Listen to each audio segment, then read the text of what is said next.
The key lay in the middle of Gary Hale's dining table, leaving a brown ring on the white envelope beneath it. Sherry knew the key at once. It was long, iron, and heavy enough to pull down a coat pocket.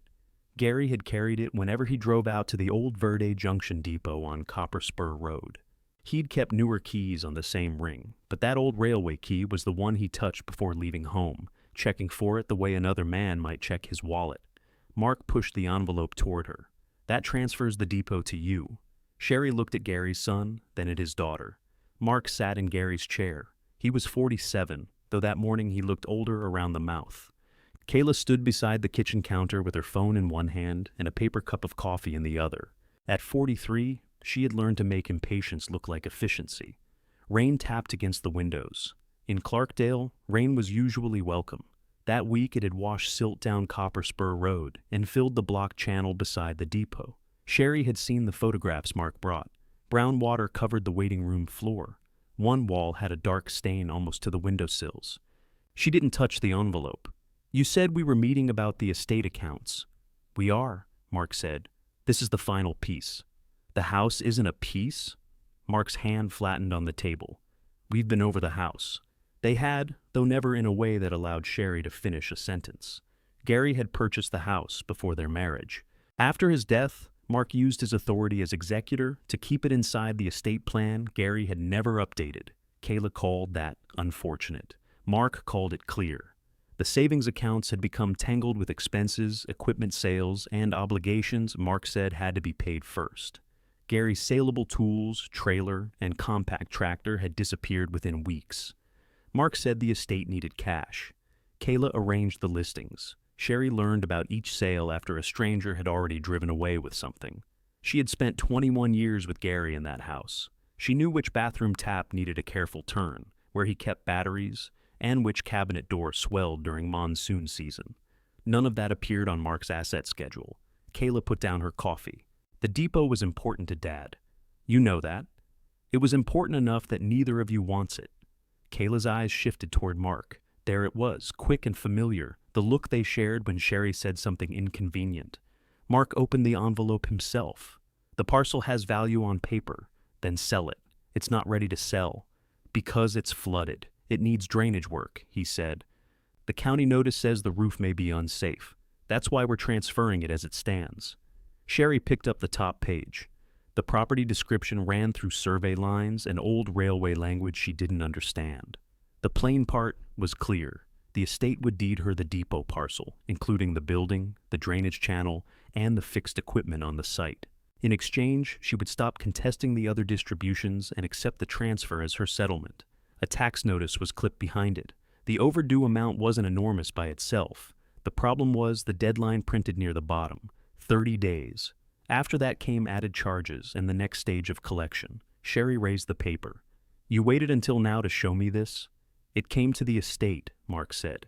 3 weeks ago. We've been handling a funeral, property, creditors, everything." Gary's funeral had been 8 months earlier. The estate work had continued into the new year, but grief had become Mark's excuse for haste and delay at the same time. He hurried when he wanted Sherry's signature. He needed patience whenever she asked for figures.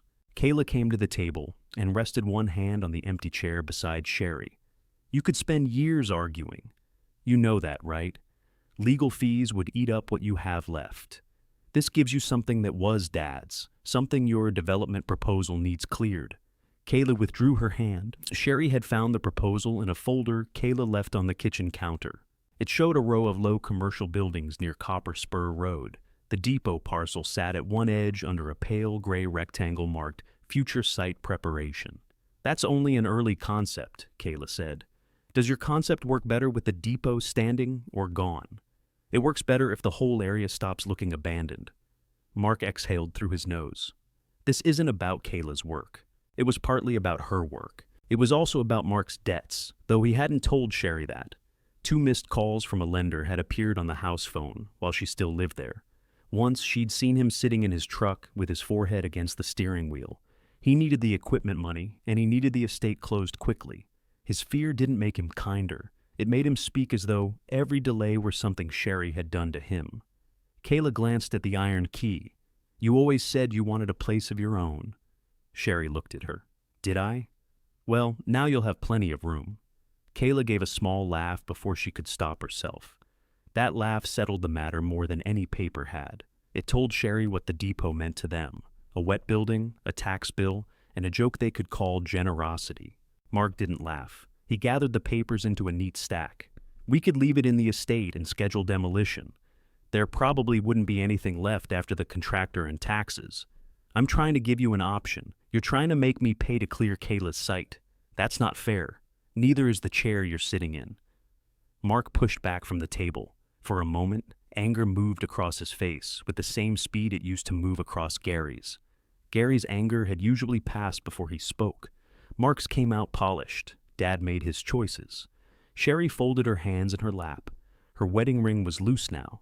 She had lost weight during Gary's last months and never gained it back. Yes, she said, and you're making yours. Nobody spoke for several seconds. Rainwater ticked through the gutter outside. Gary had meant to replace that gutter. He had bought the brackets, stacked them on a shelf in the garage, and gone to the depot instead. Sherry had been angry that day. She remembered him returning after dark with mud on his boots and a small burn on one cuff. "What were you doing out there?" she'd asked. "Keeping an old promise," he said.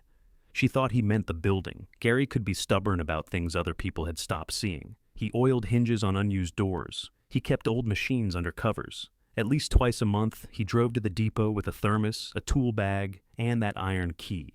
He never asked Sherry to come. Now, Mark slid a pen toward her. "You don't have to decide this minute. When do I have to decide?" "Friday." It was Wednesday.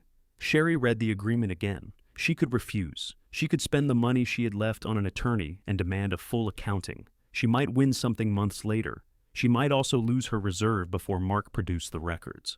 Meanwhile, she was paying by the week for a room behind a retired couple's house near Main Street. Her clothes filled one borrowed dresser. Gary's photograph stood on a windowsill beside somebody else's curtains. The depot was damaged, but it was real. It had walls she could touch and a door Mark couldn't open once the deed was recorded. She lifted the pen. Kayla's shoulders dropped in relief. Sherry saw it. "What equipment stays with the parcel?" Sherry asked. Mark hesitated. "Fixed equipment. All of it? That's what it says." "The signal cabinets?" Kayla looked at him. Mark glanced down at the description. "If they're attached, yes. Nobody wants them. And every key. Of course. I want the tax notice included in the file, with the date the estate received it." Mark's jaw tightened. "Fine. I want copies before I sign." Kayla reached for the papers. "We can email them. Paper copies." "There's a printer in Dad's office," Mark said. "Gary's office," Sherry said. He looked at her, then went down the hall. Kayla stayed at the table. Without Mark beside her, some of her certainty slipped. She picked up the iron key and turned it over. "This thing is filthy." "Put it down." Kayla did. "You're not actually going to live there. I haven't decided what I'm going to do. It's not safe. Then why are you giving it to me?" Kayla's mouth opened, but Mark returned carrying 2 sets of paper. He placed one beside Sherry and kept the other. They signed at the dining table while the rain kept falling. Mark signed as executor. Sherry signed as the person accepting what nobody else wanted. Kayla took a photograph of the signature page for her records. When it was done, Mark gathered his copy. "We'll get the deed recorded. I'll take the keys now. They may still be at the depot." Gary kept spares in the garage cabinet. Mark knew she was right. Sherry had packed Gary's work clothes for donation, while Mark and Kayla decided which furniture had resale value. She had seen the labeled hooks inside that cabinet. Mark returned with a coffee can full of keys. Sherry spread them across the table. Most had masking tape labels in Gary's square handwriting. Front, agent rooms, freight door, signal stairs. A smaller brass key had no label. Sherry slipped all 4 named keys onto the iron ring, then added the brass one. Kayla watched her. "There's water inside. Don't go walking around alone." The concern arrived late and sounded like a warning against becoming their problem again. Sherry stood. "Then I won't." She put the signed copy in her canvas bag. The iron key went into the pocket of her raincoat. Its weight struck her hip as she walked out of the house. By early afternoon, the rain had thinned to a gray mist. Sherry drove her 12-year-old sedan north through Clarkdale, past wet stucco walls and dark juniper. Copper Spur Road narrowed after the last row of houses. Mud lay across it in shallow fans where water had come off the slope. The depot appeared beyond a chain-link gate. It was longer than the photographs suggested. The waiting room and former agents' rooms formed a low brick building beneath a wide roof. A freight section extended from one end. Beyond it stood a metal signal mast and a weathered cabinet on a concrete base. Water filled the ground beside the tracks and pressed against the depot steps. Kayla had tied a red plastic notice to the gate. The wind had folded it around the wire. Sherry unlocked the padlock and pushed the gate inward. It dragged through mud. A roll-up door opened across the road. A man in a brown work shirt stepped out of the neighboring repair shop. Alan Cooper lifted one hand, then crossed carefully between puddles. At 66, he moved with the caution of someone who respected bad footing, not someone afraid of it. Sherry? She remembered him from Gary's funeral. He'd stood near the back and left before the family meal. Alan, he looked at the keyring in her hand. They gave it to you. They did. He stared at the water around the depot. Of course they did. That was the first honest response she'd heard all day. Alan led her along the fence to a patch of higher ground. His repair shop sat several feet above the road, but water had reached the bottom of his side door. When this channel blocks, he said, it backs into my yard too. Gary and I used to clear it before monsoon. I didn't know he'd gotten sick again. He didn't tell many people. He didn't tell me. There was hurt in that, though Alan kept his attention on the ground. Sherry tried the front door. The key turned, but swollen wood held the bottom tight. Alan fetched a pry bar from his shop.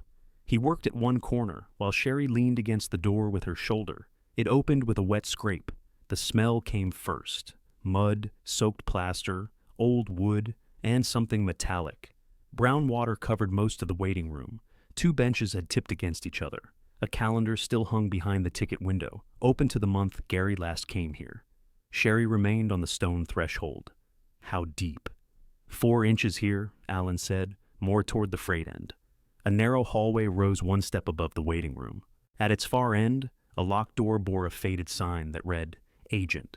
Sherry tested the floor with the pry bar, then stepped into the water. Cold seeped through her boots at once. She moved slowly, touching each board before trusting her weight. The agent's room key opened the hallway door. Inside, the floor was damp but not submerged. There was a small sink, an iron bed frame, 2 cupboards, and a window facing the tracks. It wasn't a home. It was hardly a room. Still, the walls were upright and the ceiling hadn't fallen. Alan opened the cupboard under the sink. Pipes intact. That's one thing. Water service is off. That makes it 2 things. He smiled, not because it was funny, but because she had begun making a list. They went outside to find the drainage channel. Brush covered the lower end, along with plastic bags, broken branches, and a sheet of corrugated metal. Alan pulled on gloves. Sherry used the pry bar to lift the metal, while he dragged branches free. After 20 minutes, muddy water began moving beneath the debris. It didn't rush away. It gave a low sucking sound and dropped perhaps half an inch against the depot step.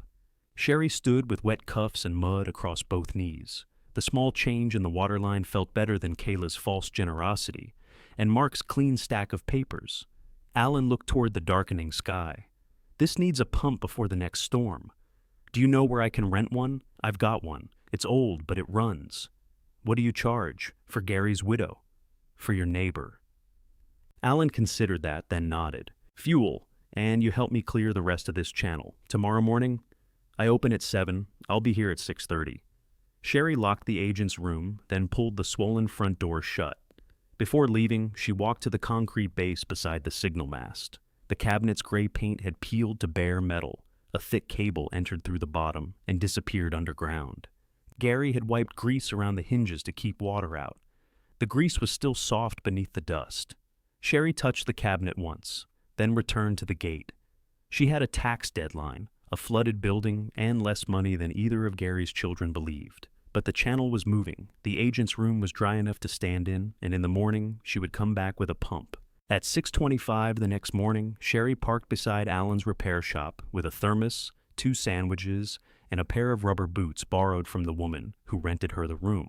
The boots were 1 size too large. Sherry had stuffed folded washcloths into the toes. Alan was already outside. He had loaded a gasoline pump, hoses, fuel cans, and a red plastic crate onto a handcart. You're early, he said. So are you. I own the place. So do I. He looked across the road at the depot. Fair enough. They rolled the pump through the gate. Sherry carried the hoses, one over each shoulder. The morning air was cool, but sweat gathered under her raincoat before they reached the front steps. Alan set the pump on higher ground and inspected the fuel line. The rubber had split near the clamp. That wasn't there last time, he said. When was the last time? Last monsoon? Sherry crouched beside him. You have another clamp? I've got clamps. The line is the problem. She pressed the cracked part between her fingers. There's enough length to cut past it. Barely. Barely is enough for today. Alan handed her a utility knife. She cut the damaged end cleanly, worked the softened hose loose, then fitted the shorter length back over the connection. The clamp slipped when Alan tried to tighten it. Give me that, Sherry said. He passed her the screwdriver without comment. She turned the clamp until it held, then pulled the line once to test it. Alan watched her prime the pump. Gary, tell you how to do this? My father had irrigation pumps. Gary mostly told me not to wear good shoes around machinery. Useful man. Sometimes. The engine coughed twice and caught. The hose stiffened. Muddy water surged through it and emptied into the lower section of the channel beyond the blockage. Alan lifted his eyebrows. You've earned your fuel. I brought sandwiches too. Then I'm being overpaid. They positioned the intake in the waiting room. The pump was loud enough to make conversation unpleasant, so they worked without trying. Sherry moved the loose benches toward the hallway. Alan lifted the heavier ends, but he waited for her direction because she could see where the floor was sound. As the water lowered, the room gave up ordinary things: a metal wastebasket, 2 swollen timetables, a broom without a handle, a cracked plastic bucket that floated out from beneath the ticket counter. Near the wall, Sherry found one of Gary's work gloves pressed flat in the mud. She rinsed it with water from Alan's jug. It was a left glove, stiff at the fingers, with black tape around the thumb. Gary had repaired that thumb after catching it on barbed wire. Sherry had offered to buy him a new pair. There's life left in these, he'd said. There had been life left in only one of them, apparently. She set the glove on the ticket ledge to dry. Alan saw it, but he didn't say anything. He pulled the intake farther into the room and checked the depth against his boot. By 9, most of the standing water was gone from the waiting room. It remained trapped in low places and under the freight room door, but Sherry could finally see the floor. The boards nearest the entrance were gray and gritty.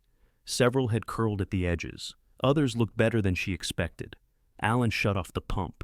The sudden quiet made Sherry's ears ring. That section can dry, he said, assuming the roof doesn't put it all back. Sherry looked up. Damp patches spread across the pressed metal ceiling. One seam above the west wall had opened enough to show darkness. How much roof are we talking about? I fix engines. You have eyes. With my eyes, too much. Her phone rang inside her coat. Mark's name showed on the screen. She nearly let it stop. Then habit answered for her. Hello? Where are you? At the depot. There was a pause. Already? What do you need, Mark? He was standing in Gary's garage with the side door open and 3 buyers due before noon. Sherry could hear objects shifting and a man's voice somewhere behind him. We can't find the paperwork for the air compressor. It was sold. The large one was. There's another unit in the back. Gary's portable compressor, I guess. He didn't want to sell that. Well, he's not here to make that decision. The words came out carelessly. Mark knew it as soon as he heard himself, but he was worried about the buyer leaving. His debt payment was due the following week, and the garage still contained fewer saleable things than he'd counted on. Sherry leaned one hand against the ticket counter. The receipt is in the green file box. Which green file box? The one under Gary's workbench. We moved the workbench. Then you moved the box. I've got 2 people here, Sherry. Can you come over? She looked at the wet floor. Alan was kneeling near the freight room threshold, clearing mud from a drain opening with a putty knife. For years, this was what Mark had done. He called because he couldn't find a receipt, remember an appointment, or understand one of Gary's notes. Sherry came. She knew which drawer held warranties and which pharmacy had Gary's prescription history. She knew Kayla's coffee order and Mark's shirt size. She had treated this knowledge like a place at the table. Now they wanted the table and still needed the knowledge. I'm pumping water, she said. This won't take long. Neither will looking under the shelves by the east wall. The file box is dark green. The receipt is in an envelope marked compressor. Can't you just come? No. The word felt rude even though it wasn't. Mark lowered his voice. You don't need to make everything difficult. I told you exactly where it is. What if it's not there? Then don't sell equipment without paperwork. Alan kept his head down, though the pump was off and he could hear every word. Mark said, "Fine," and ended the call. Sherry put the phone back in her pocket. Her hand remained there a moment. Alan scraped another line of mud away. You all right? Yes. You don't sound pleased about it. I'm not used to saying no before I've made 3 excuses. That takes practice. She looked at him. You have experience? I have a brother in Phoenix. That seemed to explain enough. They opened the freight room door. Water had swollen it in the frame, and mud packed the lower edge. Alan worked the pry bar while Sherry kept pressure on the handle. When it gave, water spilled around their boots and moved toward the drain he had cleared. The freight room was colder than the waiting room. The roof rose higher there, supported by dark beams. Empty shelving lined one wall. Against another stood several wooden shipping crates with their lids removed. An electrical panel hung near the inner door. Sherry wiped mud from its cover. Building service was written in faded marker across the top. Below it, a paper tag had been tied through the main switch. Disconnected. The tag bore a date from several years earlier. Gary said the power was off, she said. It was. You were here? I helped him pull the old wiring from the agent's rooms. The insulation had gone brittle. Why didn't he have it reconnected? Money, mostly. The service panel needed replacing. Alan opened the cover without touching the switches. Corrosion marked the lower edge. Several empty spaces showed where breakers had been removed. He used work lights when we came, Alan said. Battery lamps, too. Doing what? Roof patches, drainage, keeping vandals out. That took 27 years? Alan glanced at her. Not every week, but he kept coming. Sherry waited. Alan knew she was asking for more. He also knew Gary had been private about the depot. At the time, Alan had treated that privacy as Gary's business. Standing beside Sherry, he wondered whether it had been carelessness. He checked the signal equipment, he said. I never worked on that part. He'd go upstairs alone. Why? He said it needed watching. What does that mean? That's all he told me. Sherry looked toward a steel door at the far end. Signal Stairs was painted across it in flaking black letters. A heavy lock held it closed. She took out the key ring. The key marked Signal Stairs, entered halfway, then stopped. Rust, Alan said, or the wrong key. Gary labeled everything, not everything. She tried the small brass key. It didn't enter at all. Alan fetched penetrating oil from his shop. While it soaked into the lock, they carried ruined paper and broken wood outside. Sherry made separate piles for waste, salvage, and things she wasn't ready to decide about. Gary's glove remained by itself on the ticket ledge. At noon, they sat on the depot steps with their sandwiches. Sun broke through the clouds and struck the standing water beyond the channel. The mud shone red-brown. Alan ate half his sandwich before speaking. Did Gary leave you enough to do this? Sherry unscrewed her thermos cap. He left me enough to make choices. Mark and Kayla left me the cost of every choice. You don't have to answer. I already did. Alan nodded toward the roof. Get an estimate before you spend. I know. I'm not saying you don't. You're saying Gary didn't. He spent a little at a time. That can hide how much something costs. Sherry poured coffee into the cap. Gary had hidden more than costs. He hid how tired he was before his diagnosis. He hid unpaid invoices inside magazines. When Mark borrowed money, Gary called it helping him through a rough month, even when the rough month lasted most of a year.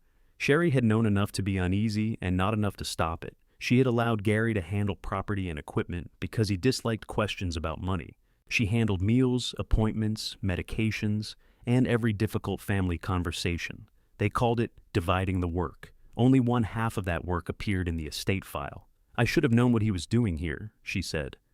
Alan folded the waxed paper around the rest of his sandwich. Maybe. She expected him to soften it. He didn't. I could have asked harder, she said. You could have. He could have answered. He should have. That was easier to hear than comfort. Her phone chimed. Mark had sent a photograph of the green file box. Found it. A second message followed. Kayla says there are more of your things in the hall closet. Need them out by Sunday. Sherry read both messages, then locked the screen. Trouble? Alan asked. My things are in the way. That house was yours too. Not according to the paper. Paper and truth aren't always the same size. She looked across Copper Spur Road at his shop. Water stains marked the bottom of its metal siding. What did Gary promise you about the channel? Nothing formal. We kept it open because both properties needed it. When his health got worse, I did more. Then the county cleared brush upstream and dumped half of it where the next storm could bring it back. So, if I walk away, you still flood. Yes. Then don't help me for Gary. Alan wiped his hands on his trousers. I'm helping because I'd like my shop floor to remain a floor. Good, and because he was my friend. That can come second. He smiled. You really do own the place. After lunch, the lock on the signal stair door turned a quarter inch. Sherry worked it back and forth, adding oil and waiting instead of forcing it. On the sixth attempt, the mechanism released with a dull snap. The door opened inward. A narrow staircase climbed along the brick wall. The lower steps were dry, but a section of ceiling plaster had fallen across the landing above. Daylight showed through a gap near the roof. Alan stood behind her. We don't go up until we check those stairs. I know. Sherry placed one foot on the first step and pressed down. It held. She tried the second. That held too. She stopped there. The air inside smelled of dust, dry timber, and the same faint metal scent as the freight room. A conduit ran along the wall beside the stairs. It wasn't connected to the building panel they had opened. Sherry didn't know where it went, and Alan didn't volunteer an answer.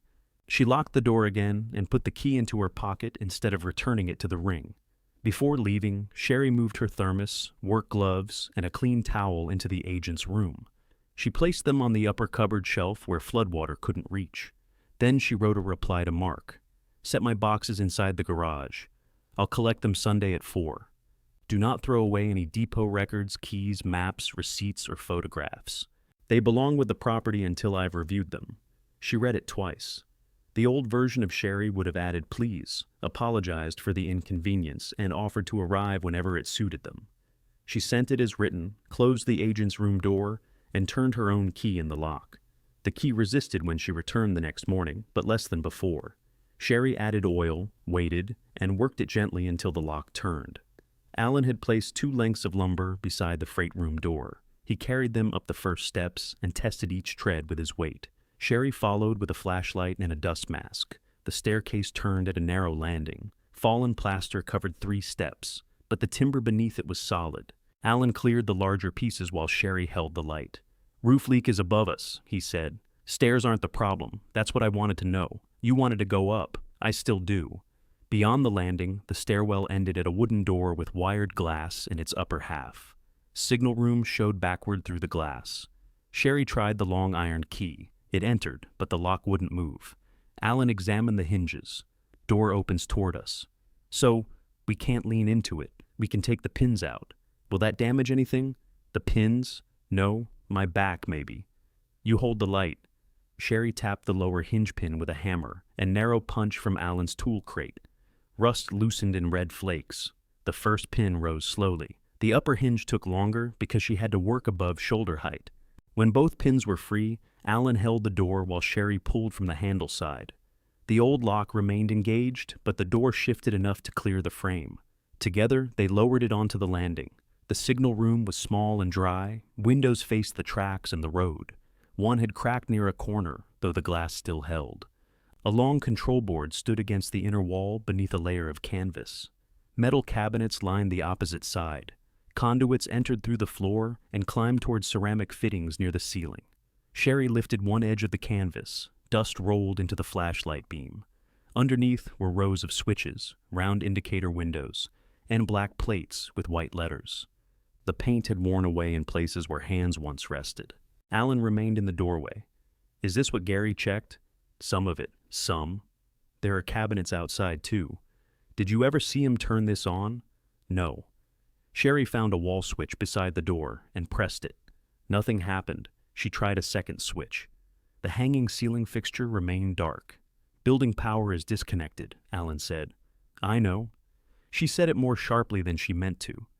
Alan let it pass. On the desk beneath the windows sat a dead flashlight, 2 dried pens, and a ceramic mug filled with screws. Gary's name wasn't on anything. There was no letter, no explanation, and no useful surprise waiting beneath the canvas. Sherry had expected none. Still, disappointment found her. She opened one metal cabinet. It contained rows of old terminals and cloth-covered wire. Alan leaned closer but kept his hands away. "I wouldn't touch those. I'm not going to. Gary used to tell me the same thing." "Did he tell you what they did?" "He said the signal system had been changed over the years. Some equipment stayed, some got bypassed. That explains nothing." I told him that. "What did he say?" "That I fix carburetors older than his truck without explaining those to him." Sherry could hear Gary saying it. Alan could too. For a moment, the room held the shape of a conversation neither of them could continue. She lowered the canvas over the board. "We need someone to look at the roof." "I called a man yesterday," Alan said. "He can come this afternoon." "You called without asking me?" "I asked if he had time. I didn't hire him." "That's close. It's also raining again Tuesday." Sherry looked through the cracked window at clouds gathering over the hills. "What time?" 2. The roofing contractor arrived in a white truck with ladders tied to the rack. He walked the full building before climbing. Then he spent nearly an hour on the roof, taking photographs and pressing around seams with the blunt end of a screwdriver. Sherry waited below with Alan.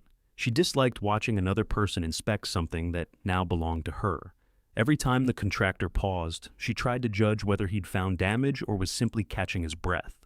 When he came down, his boots carried black flakes from the old roof surface. "The good news is the main deck hasn't gone soft," he said.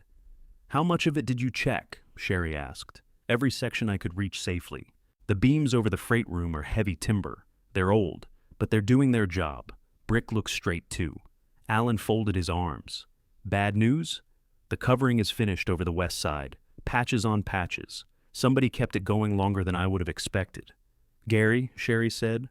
The contractor showed her photographs on his phone. Several patches had neat edges and thick sealant around them. Others had split under the summer heat. Near the signal room wall, water had found a seam and traveled under the surface before entering the stairwell. "He knew what he was doing," the contractor said. "But this isn't patchwork anymore. Can it be repaired without replacing the whole roof?" "Yes.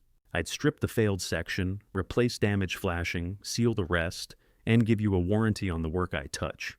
The county notice says there may be an unsafe roof. They'd say that after seeing water inside. I'm not clearing the building for public use. That takes more than me. But I don't see a roof about to fall." That was the inconsistency Sherry had come to test. The depot was neglected. It was wet and expensive. It wasn't the hopeless shell Kayla's photographs made it seem. "What about the drainage?" Sherry asked. He walked them to the channel. Water had cut a crooked path through the debris Sherry and Alan removed. The lower outlet disappeared into a culvert clogged with silt and roots. "You can keep pumping," he said, "but until that outlet is opened and shaped properly, the water comes back. The roof and channel need doing together." He promised a written estimate by Monday, then drove away. Alan looked at Sherry. "Better than demolition. More expensive than a pump. That too." She took her notebook from the agent's room and wrote down everything the contractor had said while it was fresh. Then she photographed each room: the water line, the electrical tag, the signal stairs, and the channel. She measured the waiting room walls using Gary's old tape measure, which Alan had found in the repair shop under a box of fan belts. "What are you making?" he asked. "A record. For who?" "For me first." The answer surprised her. Most records she had kept were for someone else. Gary's appointments, Mark's loan dates, Kayla's travel plans when Gary was ill. Sherry had spent years making sure other people could forget things safely. She drew the freight room, agent's rooms, waiting room, and signal stairs on separate pages. The dimensions weren't exact, but they were hers. Sunday afternoon, she arrived at Gary's house 5 minutes before 4. Her boxes stood inside the open garage, 6 of them in a row. Kayla was sorting kitchen items on a folding table. Mark knelt beside a plastic bin of extension cords. Neither seemed pleased to see Sherry exactly when she said she would come. "We've got most of it ready," Kayla said. "Most? There may be a few things in the laundry room." Sherry opened the first box. Her winter coats had been folded beneath bathroom towels. The second held baking pans, 2 framed photographs, and the chipped blue bowl Gary used for oatmeal. "Who packed these?" "I did," Kayla said. "You put a glass frame under a cast iron pan. I was trying to get it done." Sherry removed the photographs and set them in her car. She checked every box before loading it. One was marked Sherry Kitchen, though half the utensils inside had belonged to Gary's mother. Kayla didn't want them, so their history had changed with the label. Mark stood and brushed dust from his knees. The tax deadline hasn't changed. I know. I'm only reminding you. You reminded me yesterday. I don't want you saying nobody told you. Sherry closed the trunk. Where are the depot papers? Mark pointed toward a stack beside the workbench.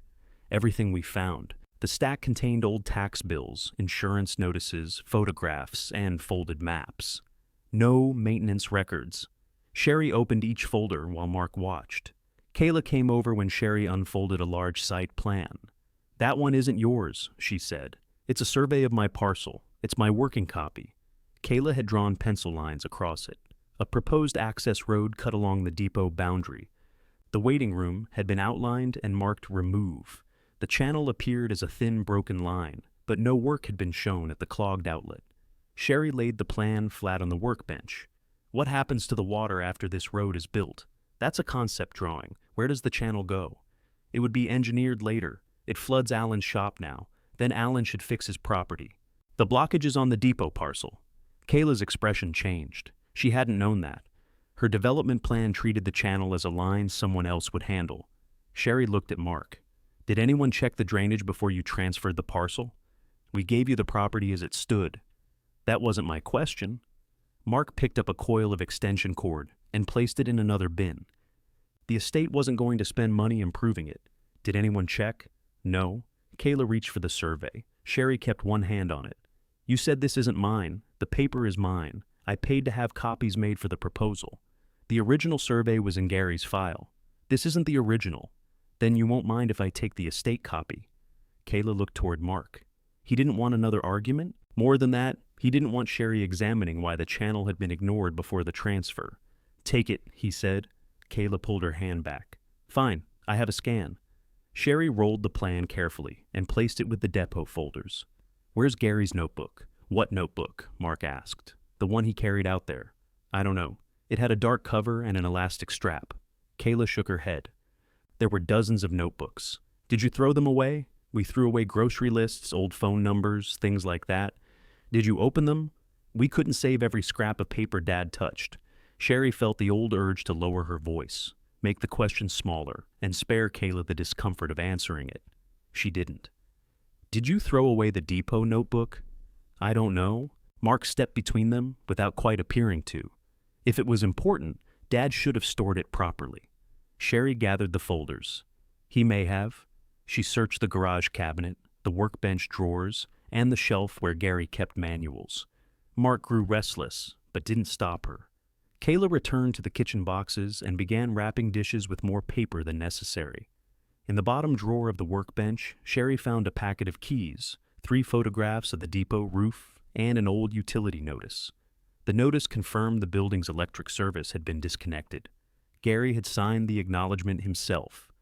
Tucked behind it was a hand-drawn diagram of the drainage channel. Gary had marked the culvert, the slope behind Alan's shop, and 2 places where silt collected after heavy rain. At the bottom, he had written, "Clear before July." The year beside the note was the previous one. Sherry held the paper by its edges. Gary had known exactly what the blocked channel would do. His illness had stopped him before he could clear it, and nobody had taken over. Alan's shop flooded because Gary's unfinished duty now belonged to her. She placed the diagram inside the survey. As Sherry carried the last box to her car, Mark followed her into the driveway. You can still sell the parcel as is. To whom? Kayla might find somebody. Kayla wants it empty. She wants the area improved, at my expense. She isn't your enemy. Sherry opened the back door and slid Gary's folders onto the seat. I don't need her to be my enemy. I need her to stay off my property unless I invite her. Mark stared at her. He hadn't expected a rule. Sherry had been the person who kept doors open, even when everyone arrived late and left her with the dishes. I hope you know what you're doing, he said. So do I. On Monday morning, the written estimate arrived by email. Roof work, drainage excavation, culvert clearing, materials, and labor came to $18,000. Sherry printed it at the public library. Then she printed the survey, Gary's channel diagram, and her photographs. Back at the depot, she spread everything across the dry counter in the agent's room. The contractor's inspection had answered the first question. The building could be saved. The price of that answer was nearly all the reserve she had left. The channel made the decision larger than her own roof, and the tax deadline kept moving whether she was ready or not. Sherry sat in Gary's old chair until the agent's room grew warm. The chair had one short leg. Every time she shifted, it knocked against the floor. She read the estimate again, though the figures had stopped changing after the third reading. $18,000 would cover the failed roof section, flashing, drainage excavation, and the blocked culvert. It didn't include new electric service, interior walls, flooring, or whatever waited behind the freight room plaster. It didn't include the overdue taxes. If she walked away, she could keep her reserve and remain in the rented room for a while. The depot would continue taking water. Alan's shop would take it too. The tax debt would grow, and eventually somebody else would decide what happened to the parcel. Sherry called the contractor. "This is Sherry Hale. I want to accept the estimate." He asked whether she wanted to begin with the roof and delay the drainage. "No, they go together. That's the right way. I only asked because of the total. I saw the total. We need half before materials are ordered. $9,000. That's right. When can you start? If the deposit clears today, Wednesday. I'll bring the check." She ended the call before she could ask him to repeat the number. She wrote it herself in the notebook. Then underneath it wrote the tax due date. Alan found her at the ticket counter making a list of what she could postpone. "You decided," he said. "I did." "You look sick. I'm spending $18,000 on a building without running water." "You have running water. It runs through the front door." She gave him a look. "Bad time?" "Very." He leaned against the counter. "You can still change your mind? If I keep waiting for the choice to feel safe, the roof will make it for me." Alan nodded. "What do you need?" "A ride back from the contractor. I don't want to leave my car there. I can do that. And I'm paying for your fuel. We already settled that with sandwiches. That was one day. You drive a hard bargain." Sherry put the contractor's estimate into her folder. "I'm trying to learn." The first check left her hand that afternoon. The contractor gave her a signed receipt and a work schedule. Materials would arrive Wednesday morning. Drainage excavation would begin the same day if the ground had dried enough. When Alan drove her back to Copper Spur Road, Mark's truck was parked outside the depot gate. He stood beside it with his sunglasses pushed onto his head. His shirt was clean, his boots weren't. Sherry suspected he had stepped into one puddle and resented the property for it. "I called you," he said. "I was writing a check. For what?" She unlocked the gate but didn't open it far enough for him to enter. "Repairs." Mark looked past her at the depot. "You're putting money into this?" "Yes." "How much?" "My money isn't part of the estate." "That's not what I mean." "It's what I mean." Mark glanced at Alan, who stayed beside his truck. "You could have talked to us first." "Why?" "Because Kayla may have a buyer interested in the area. The area or my parcel. Nothing is firm, then nothing needs discussing." Mark lowered his voice. "Sherry, if you spend everything you have, don't expect us to fix it later." There was the family role she had been trying to keep. The unreliable older woman, standing in mud with a foolish project, soon to need rescuing by the people who had given her the problem. Mark needed that version of her. It made his own choices look responsible. She slid the gate shut between them and fastened the padlock. "I'm not asking you to fix it. You don't even have electricity. I know. You can't live in there. I'm not living in there today. What's the plan? Keep water out. Pay the taxes. Decide the next thing after that. That isn't a plan. It's more than you had when you transferred it." Mark's mouth tightened. Sherry held out her hand. "Do you need something?" He looked at the locked gate. "Kayla wanted photographs before the work starts. I already took them. For the development file. She can request copies. We're family. She shouldn't need a formal request. She needs to ask." Mark had no answer ready for that. Asking was not part of the pattern. He and Kayla told Sherry what needed doing, then treated her agreement as proof they had all decided together. "I'll tell her," he said. "Thank you." He returned to his truck. Before getting in, he looked once more at the building. Until that moment, the depot had been a burden they could leave behind. The locked gate changed it into something Sherry controlled, and he didn't like how quickly that had happened. On Wednesday, a small excavator entered through the freight gate. The operator removed brush first, then followed Gary's diagram along the channel. Sherry stood well back, but watched every bucket of mud come out. The blockage at the culvert was worse than it looked. Roots had grown through packed silt. Pieces of broken pallet and roofing material were wedged inside. Alan identified two parts that had washed from behind his shop years earlier. By late afternoon, the operator broke through the last packed section. Water trapped upstream moved all at once. It rushed past the depot, folded into the open channel, and disappeared through the culvert beneath the road. Alan walked to his shop and checked the low corner by the side door. "Dry," he called. Sherry stood beside the depot steps. The mud line remained, but the water was gone. The operator shaped the banks and laid stone where the current struck hardest. He left one section open for inspection the next morning. The channel now had clean edges and a visible slope. Sherry paid for the work in the same place where Mark had left her the muddy key. The difference was that this time she knew exactly what she was buying. Roof materials arrived before sunrise on Thursday. The crew stripped away the failed surface over the west side. From the signal room window, Sherry watched old patching come up in dark sheets. Alan joined her after opening his shop. He did all that by hand, he said. The roof showed years of Gary's work. Small squares of membrane covered old cracks. Flashing had been bent, sealed, and sealed again. None of it was elegant. Most of it had held.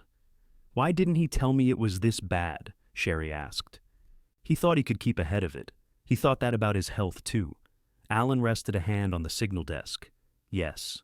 Sherry opened the lower drawers while the roof crew worked overhead. Most were empty. One held old carbon paper and a box of corroded paper clips. Another contained a railway rule book swollen from damp air. The bottom drawer wouldn't open more than 2 inches. "Something behind it," Alan said. They pulled together. The drawer stopped hard. Sherry removed the drawer above and shone her flashlight into the gap. A flat metal panel covered the back of the desk. Its upper corner had bent inward. That's catching it. Alan reached for a screwdriver. "Leave it," Sherry said. "They're working directly above us. You think they'll drop the roof?" "I think I've spent enough this week without buying you new fingers." They returned downstairs. By the end of Friday, the roof was sealed. The contractor ran water over every repaired seam while Sherry stood inside with a flashlight. The stairwell remained dry. No drops appeared above the waiting room wall. He gave her the warranty and requested the second payment when the drainage inspection was complete. She placed the papers in her folder beside the tax notice. That evening, Alan helped her move one bench back into the waiting room. The wood was stained, but it had dried without splitting. Sherry scrubbed the seat with warm water carried from Alan's shop. They worked until the light outside turned copper. "You need to get your things Sunday," Alan said. "I know. You want help?" Mark would turn it into an event. "Is that a no?" "It's a not yet." Alan carried the bucket outside. Sherry followed with the dirty rags. The repaired channel held only a narrow thread of water. For the first time, she could walk around the signal cabinet without stepping into mud.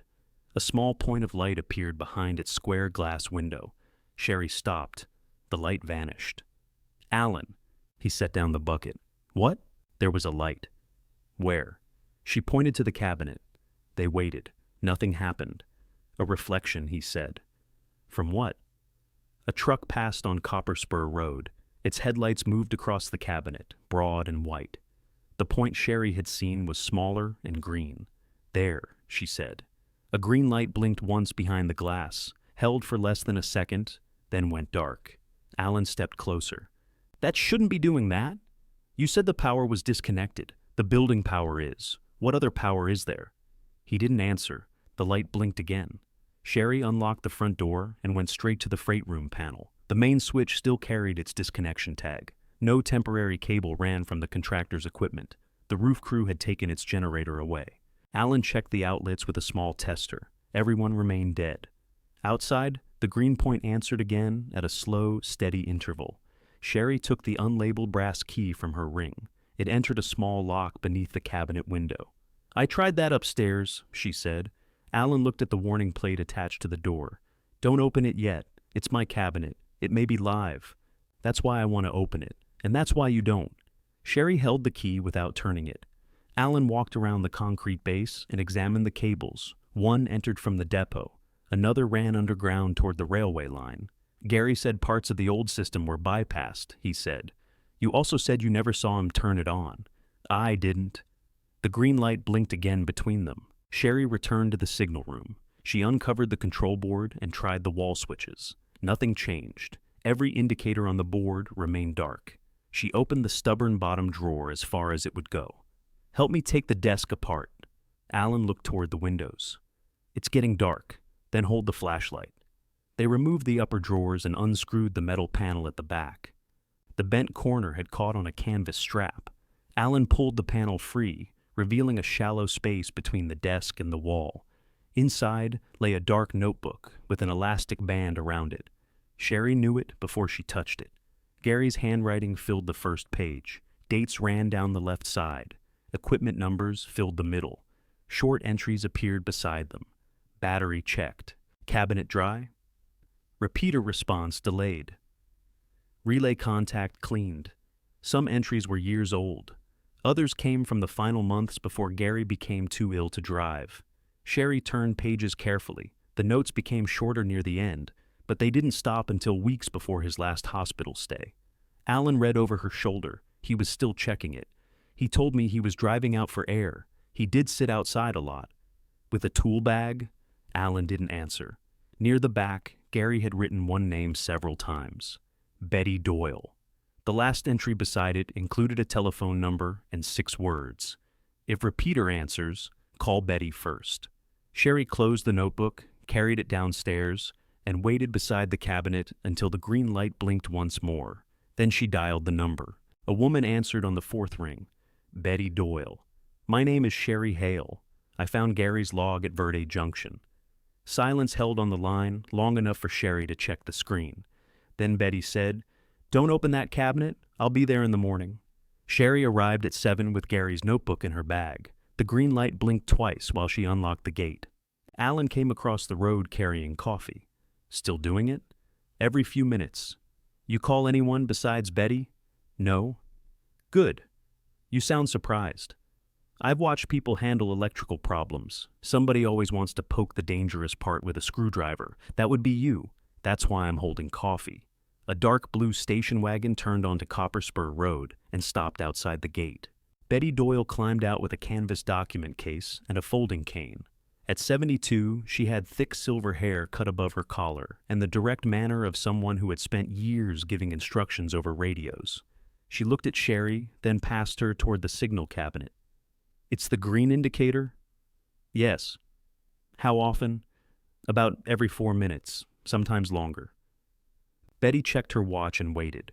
When the light appeared, she walked closer without touching the cabinet. "That's an incoming response." "From where?" Sherry asked. "The railway network. The tracks aren't carrying passengers. They still carry signals and maintenance traffic. Different sections share parts of the old system." Alan handed Betty the coffee he had brought for himself. She accepted it as though he'd been expected to. "You kept helping him?" she asked. "With the roof and drainage, not the relays?" "He wouldn't let me." "Good." Alan glanced at Sherry. "Everyone keeps saying that." Betty turned to her. "Who owns the parcel now? The deed was recorded in my name." Betty's expression changed. "You have it with you?"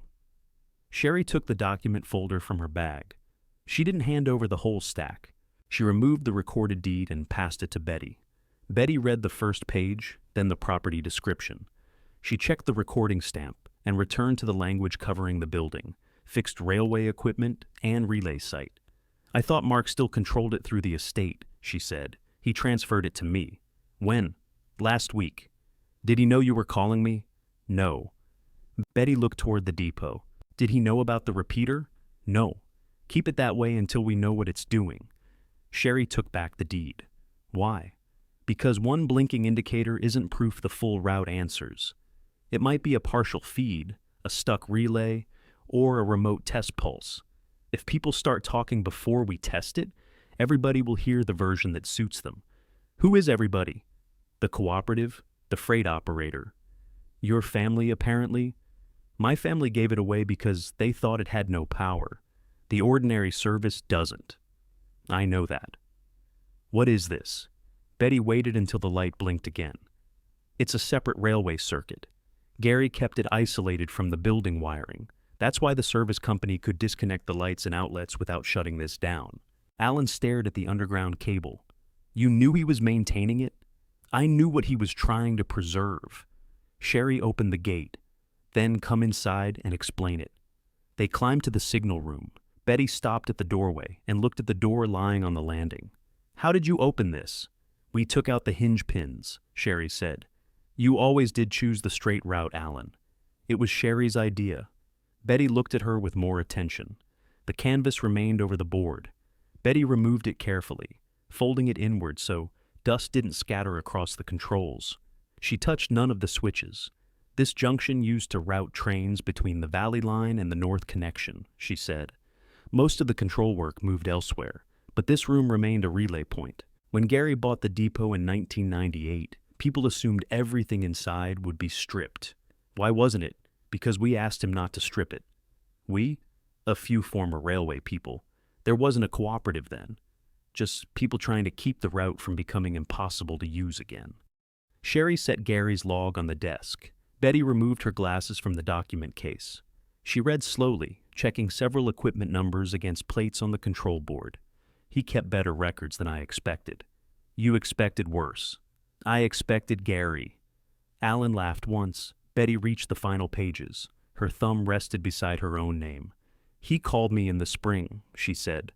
Said he was behind on inspections. I offered to send someone. He said he'd handle it. He was already ill, Sherry said. I know that now. He knew then. Betty closed the notebook. Gary didn't like handing over unfinished work. He handed me plenty. The words came out before Sherry could choose them. Betty didn't defend him. Yes, she said. He did. Sherry looked at the rows of dark indicators. What does the cooperative need this room for? Betty opened her case and removed a route map. She spread it on the desk. One line passed through Verde Junction. Small squares marked relay points along the route. We're working toward limited passenger service through the valley, not daily trains. Excursion runs first, then regular service if the numbers hold. Where does this building fit? Betty pointed to the junction. We need a reliable control response here. Without this relay site, we'd have to install a new one farther down the line, add cable, redesign part of the route, and secure another parcel. That costs more than the service can support. How much more? Enough to stop the project. Alan leaned over the map. Gary knew that. He knew the site mattered. He also knew it had to remain attached to a secure building. If water destroys the cabinet or somebody cuts the cable, the old route advantage is gone. Sherry looked at the repaired ceiling above the stairwell.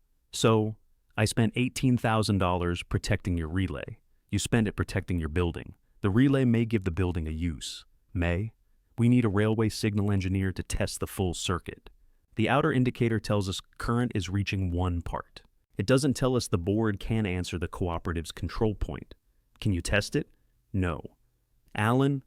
No, Alan said before Betty could turn toward him. Betty pointed to several plates. The equipment numbers in Gary's log match what I can see. That's useful. The deed language looks right. That's also useful. But neither proves the working response. Sherry put the deed beside the route map. If it does work, what happens? The cooperative leases the relay site from the parcel owner. The room became very quiet. For how much? Sherry asked. $72,000 a year. Alan lowered his coffee. Betty didn't smile. That isn't a gift. The owner keeps the building weatherproof, provides controlled access, protects the equipment, pays property costs, and allows scheduled maintenance. The lease would be conditional on authentication and final review of the recorded deed. Sherry thought of the tax notice downstairs. How soon can it be tested? Our engineer is working north of Flagstaff. I can get him here next Thursday if he agrees to the schedule. My taxes are due before the end of the month. Pay them if you can. I can pay the taxes or finish the contractor's bill without going below what I need for rent and food. Not both for long. Betty gathered the route map, but left the cooperative's contact sheet on the desk. I can give you a conditional offer in writing. It won't produce money before the test. It may help you arrange the timing with your contractor, but that's between you and him. You're asking me to hold the site for a lease that may not happen. I'm asking whether you want us to investigate. You can say no. Sherry looked through the windows. The repaired channel ran beside the building in a clean, dark line. Across the road, Alan's shop door stood open. What happens if I say no? We redesign or stop. What happens to the circuit? It keeps blinking until it fails, or somebody disconnects it. And if I say yes, You take on an obligation before you know whether it pays. Gary had done that for years. He had kept the relay dry, checked equipment, and written numbers in a notebook. He hadn't told Sherry enough to let her choose whether his obligation should become hers. I want the written conditions, she said. All of them. Betty nodded. I'll send them today, and nobody enters without arranging it with me. That's standard. It's a rule anyway. Betty replaced the canvas over the board, then we'll treat it as one. They went downstairs. Alan walked ahead to open the freight door so Betty wouldn't have to climb over the threshold. A car waited outside the locked gate. Kayla stood beside it with her phone raised. She took a photograph of Betty's station wagon, then another of the open freight door. Sherry stopped inside the gate. What are you doing here? I drove past and saw vehicles. You drove past my locked gate and stopped to take pictures. I'm working nearby. Betty watched them without stepping into the exchange. Kayla lowered her phone. Is something wrong with the building? No. Then who is she? Betty Doyle, Betty said. I'm with the Verde Valley Heritage Rail Cooperative. Kayla's attention sharpened. She had heard of the cooperative. Its reopening proposal appeared on planning maps and in local business discussions, though it had always seemed too uncertain to affect her project. Why are you inspecting the depot? She asked. I came at Mrs. Hale's request. Kayla looked at Sherry. You should have told us. Why? If there's railway interest, it could affect the whole development area. That area doesn't belong to me, but the depot does, Kayla said. Apparently. The last word carried more irritation than doubt. Betty stepped through the gate. I'll have the conditional lease offer sent this afternoon. Kayla turned toward her. Lease? Betty realized Sherry hadn't told Kayla, but the word was already outside. Any discussion is with the parcel owner, Betty said. I'm her stepdaughter. No, Sherry said. You're Gary's daughter. Kayla's face tightened. Sherry hadn't said it to wound her.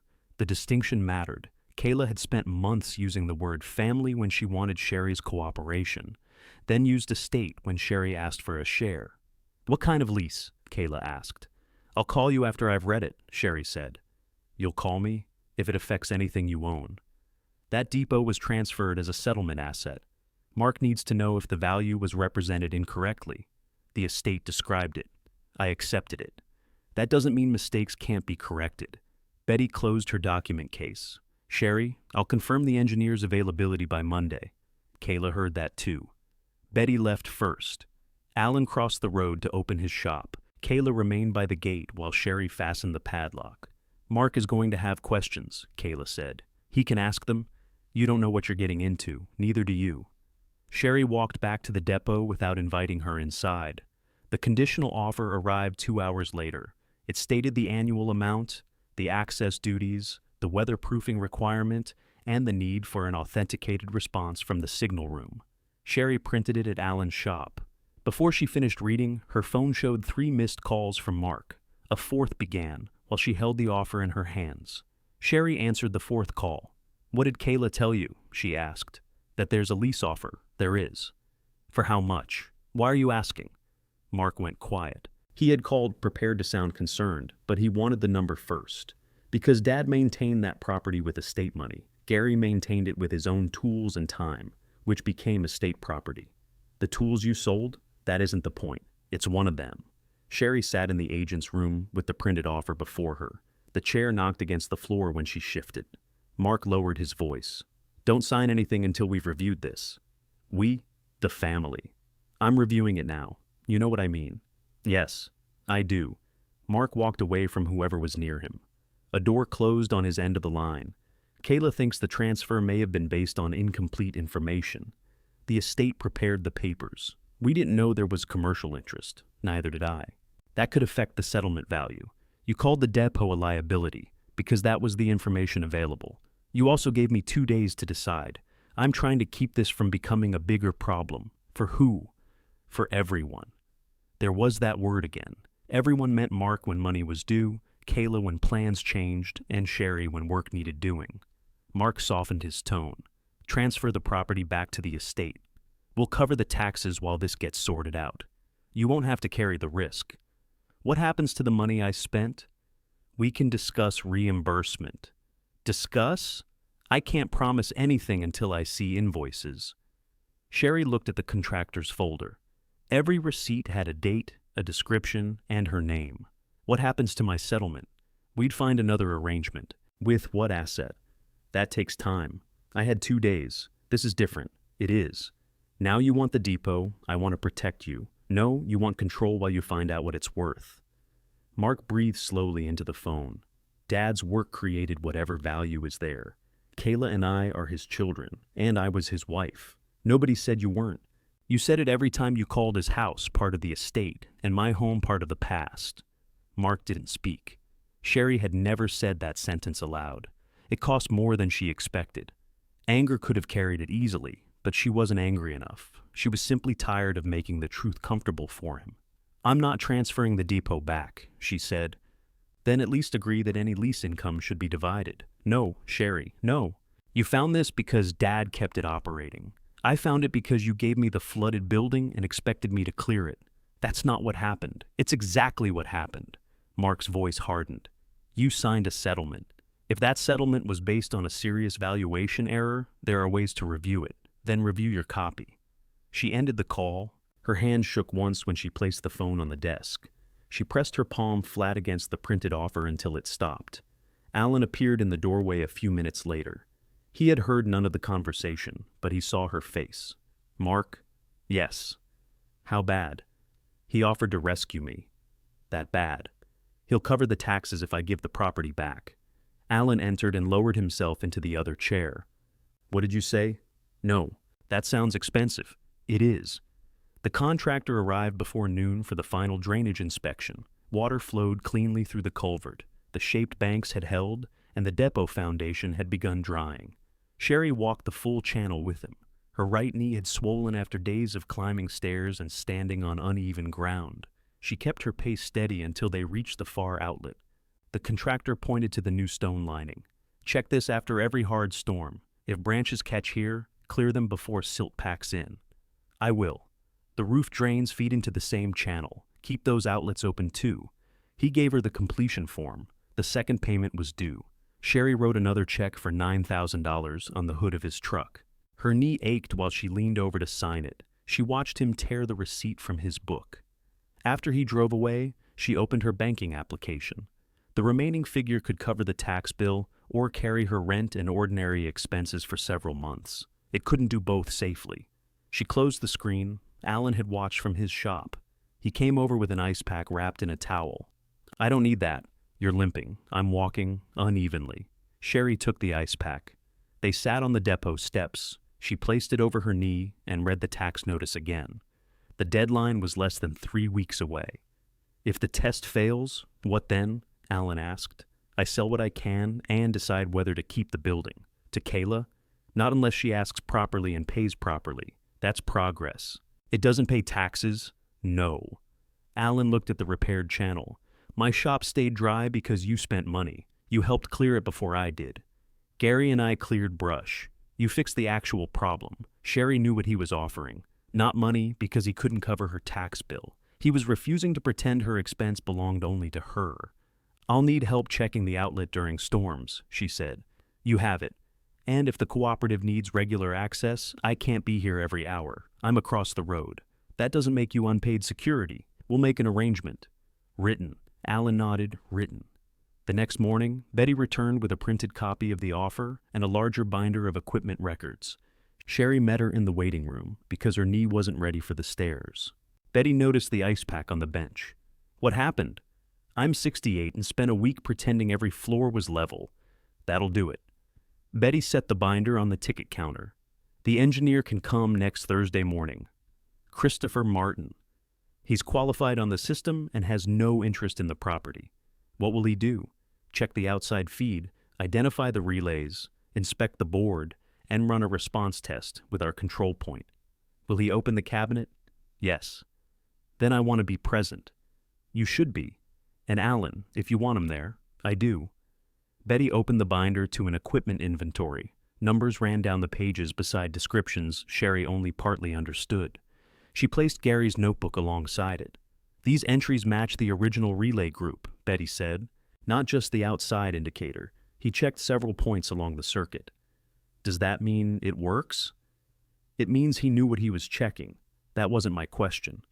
No, it doesn't mean it works now. Sherry traced one line without touching the ink. Gary had written the same equipment number repeatedly over several years. Why didn't you arrange a test with him? We were still trying to secure the passenger route. There was no reason to spend engineering money until the other pieces moved. By the time they did, Gary stopped returning calls. He was in treatment. I know. He could have told me. Yes. Betty closed the inventory but kept her hand on it. There's something else you should know. Sherry waited. The last time Gary and I spoke in person, I asked whether Mark would take over the site if Gary couldn't. What did he say? He said Mark would sell the cabinets for scrap if somebody left him alone with a wrench. Alan, standing near the freight door, looked down. That sounds like Gary, Sherry said. I asked about Kayla. He said she saw the parcel as road frontage. She does. Then he said, if the site ever had a future, I should explain it to you and let you decide. Sherry looked toward the stairwell. When was that? Late last year. He knew he was sick. Yes. And he still didn't explain it himself. No. Betty didn't dress the answer up as tenderness. Gary had trusted Sherry's judgment while denying her the information needed to use it. Both things were true. Did he say why? Sherry asked. He said he wanted to get the relay through one more season first. I told him he was running out of seasons. What did he say? That I'd always been cheerful. Sherry could almost see the sideways smile he used when a joke covered a refusal. Her eyes settled on the repaired waiting room. Gary had intended to leave her a decision. Mark and Kayla had intended to leave her a burden. Neither had asked what she wanted before placing it in her hands. What exactly does the cooperative lease? She asked. The signal room, exterior relay cabinet, cable access, and a route through the property for maintenance. Not the waiting room? No. Not the agent's rooms? No. Do I keep the right to use and restore them? Yes, provided your use doesn't interfere with railway operations. Can the waiting room be open to people? Eventually, if it meets safety requirements. For what kind of use? That would be your choice, subject to ordinary permits. Sherry looked at Alan's open repair shop across the road. Parts lay on one workbench. A customer stood beside a truck, while Alan's employee, who was there only 2 mornings a week, searched for something in a drawer. The depot had a freight room, a waiting room, and a history of work.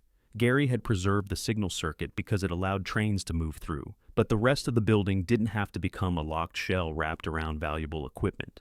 Sherry turned to the page listing the owner's duties. I don't want to sign a lease that leaves me responsible for everything, while your cooperative controls how I live. Betty considered her. What do you want changed? I want clear hours for routine access, emergency access only for actual equipment trouble. I want the agent's rooms protected as private space. I want written permission to restore and use the waiting room. That's reasonable. And I want the cooperative to pay the first year quarterly in advance if the test succeeds. Betty's eyebrows rose. The draft says monthly. My tax deadline doesn't. I'll have to take that back to the cooperative, then take it back. Betty gathered the offer. You're willing to lose the lease over payment timing? Sherry looked at Gary's notebook, then at the room around them. A week earlier, she would have accepted almost any condition that kept her from losing the depot. That was no longer enough. She didn't want to survive as the unpaid keeper of Gary's unfinished promise. She wanted authority over the place where she would spend her money, her time, and whatever strength she had left. I'm willing to lose a bad lease, she said. If this works, it has to become more than a way to pay one tax bill. Betty took the revised pages back to the cooperative that afternoon. Sherry didn't wait for an answer before making her next list. She divided one notebook page into 4 parts: signal room, waiting room, agent rooms, drainage. Under each heading, she wrote who needed access, what remained damaged, and what could be done before the test. The signal room belonged to the lease decision. The waiting room needed floor repairs and safe outlets. The agent's rooms needed water, a sound door, and privacy. The drainage needed inspection after every storm. Alan read the page over her shoulder. You left out the freight room. It smells like wet rope. That's not a plan. It's a description. What do you want it to become? Storage first. I'm allowed to decide the rest later. Good answer. She handed him a second page. It listed every key, including the unlabeled brass one. I want duplicates made for the front door, freight door, and agent's rooms. No duplicate for the signal stairs until after the test. Betty may need one. Then Betty signs for it. Alan nodded. You've had trouble with keys. I've had trouble with people who think a family connection is the same as permission. They drove to a locksmith counter that afternoon. Sherry paid for 6 copies and bought colored tags. Blue marked her private rooms. Yellow marked shared building access. Red marked the signal area. She kept the original iron ring. The next morning, she carried Gary's notebook, the recorded deed, the contractor's receipts, and the conditional offer to the library. She copied every page herself. The machine jammed twice. On the third attempt, it swallowed one corner of Gary's drainage drawing, and Sherry stopped it before the rollers creased the paper. She placed the originals in a sealed document box at her rented room. A working set went into a locking drawer in the agent's room. Betty would receive copies of the equipment pages, not the entire notebook. Mark called during lunch. Sherry let it go to voicemail. His message was brief. We need to talk before this goes any further. She deleted nothing, answered nothing, and returned to the depot. Alan had opened the water meter cover near the gate. The valve was closed, and dirt filled the box around it. The service company says the account can be restarted, Sherry said. They'll turn it on tomorrow morning if the inside valve holds. You found the inside valve? In the cupboard beside the sink. That valve hasn't moved in years. It moved after I cleaned it. Did it close? We'll find out tomorrow. They checked every exposed pipe. The agent's room sink had newer fittings than the rest. Gary had replaced them, though Sherry couldn't tell when. The toilet tank was dry but uncracked. A pipe serving the old drinking fountain had been capped. In the freight room, Alan found a supply line beneath a removable floor plate. Its shut-off handle turned, but the joint below it showed green corrosion. That's the weak point, he said. Can we replace it before morning? We can replace the section. If the line under the floor is split, we won't know until there's pressure. Sherry knelt beside him, favoring her right knee. Tell me what to hold. They removed the corroded joint and fitted a new section. Alan did the cutting. Sherry cleaned the threads, measured the replacement, and rejected the first fitting when it sat crooked. It would probably seal, Alan said. Probably is how the roof got 7 layers of patching. He replaced it. The service worker arrived shortly after 8 the next morning. He opened the meter valve slowly while Sherry stood inside, with her phone connected to Alan's. Anything? Alan asked from the freight room. The sink is rattling. That's air. Open the cold tap a little. Brown water coughed into the basin, stopped, then came again. Sherry watched the pipes beneath the cupboard. Dry here, dry in freight. The toilet tank began filling. Somewhere inside the wall, a pipe knocked twice and settled. Sherry opened the tap fully. The water ran rusty for almost a minute, then cleared. She put her hand beneath it. Cold water struck her palm and flowed over her fingers. It was a small thing compared with the roof and the relay. Still, the room changed around it. A working sink meant she could clean without carrying buckets across the road. It meant the agent's rooms could become more than storage. Alan appeared in the doorway. No leaks? Check again. I knew you'd say that. They checked every joint, waited 20 minutes, and checked again. Sherry washed Gary's ceramic oatmeal bowl and set it upside down on a towel beside the sink. Then she filled the kettle she had brought from her rented room. Alan looked at the bowl, moving in, making tea. That wasn't my question. Then ask it later. She brought 2 folding chairs into the waiting room. They drank tea near the ticket window while sunlight crossed the drying floor.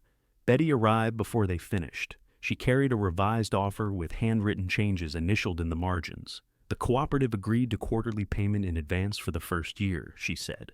Sherry set down her cup. All 4 quarters, each quarter paid before it begins. The first payment is due when the lease is executed. And the private rooms? Betty opened the document. Agents' rooms excluded from leased space. Routine access scheduled with 48 hours notice. Emergency access limited to signal failure, safety hazard, or an active railway need. The waiting room, owner may restore and use it, including public use, as long as permits and safety requirements are met. Sherry read each change. What did they say about the amount? They didn't like your payment schedule. They accepted it because a new relay site would cost them much more. Did they ask to buy the parcel? No. The cooperative doesn't want the roof, drainage, taxes, or public rooms. It needs the relay. That's honest. We try it occasionally. At the final page, Betty had added one more condition. Owner must maintain secure separation between private, public, and railway areas, Sherry read. That protects both sides. It also means another door and locks. Yes. More cost. Yes. Sherry signed only the acknowledgement showing she had received the offer. It wasn't the lease, and it committed neither side before the test. Betty accepted a yellow tag key for the outer freight door and signed a receipt Sherry had written by hand. You were serious, Betty said. I'm tired of wondering who has access to my life. Betty put the key in a separate pocket of her case. When the engineer comes, he'll need Gary's original log. He can read it here. That's fine. And he doesn't remove it. He won't. After Betty left, Sherry stood in the waiting room and drew a chalk line across the floor from the ticket counter to the signal stair door. What's that? Alan asked. Secure access. Cooperative people can come through the freight door, follow this side, and go upstairs without entering the agent's rooms. You're drawing a hallway. I'm finding out whether one fits. The route did fit. A partition wall could separate the signal stairs from the larger waiting area without blocking windows. The old ticket counter could remain. The public side would still have enough room for work tables. Sherry measured twice. Alan wrote down the figures. You keep saying work tables, he said. It has good light. So does my shop. Your shop is full. It's organized. You store alternators in the restroom. That happened once. There are 3 in there now. Alan considered denying it, then didn't. Sherry placed her tape measure on the ticket counter. Gary used to say half the young mechanics who came through your shop knew how to replace parts and didn't know how to repair anything. He complained about that while replacing whole pieces of roof. He wasn't consistent. No. What if the waiting room was a place to teach repair work? Alan looked around. Railway repair? Some. Small equipment. Electrical basics once the wiring is safe. Tools people can actually use. You'd need insurance, benches, power, and someone willing to teach. I have benches. You have 1 damaged railway bench and 2 folding chairs.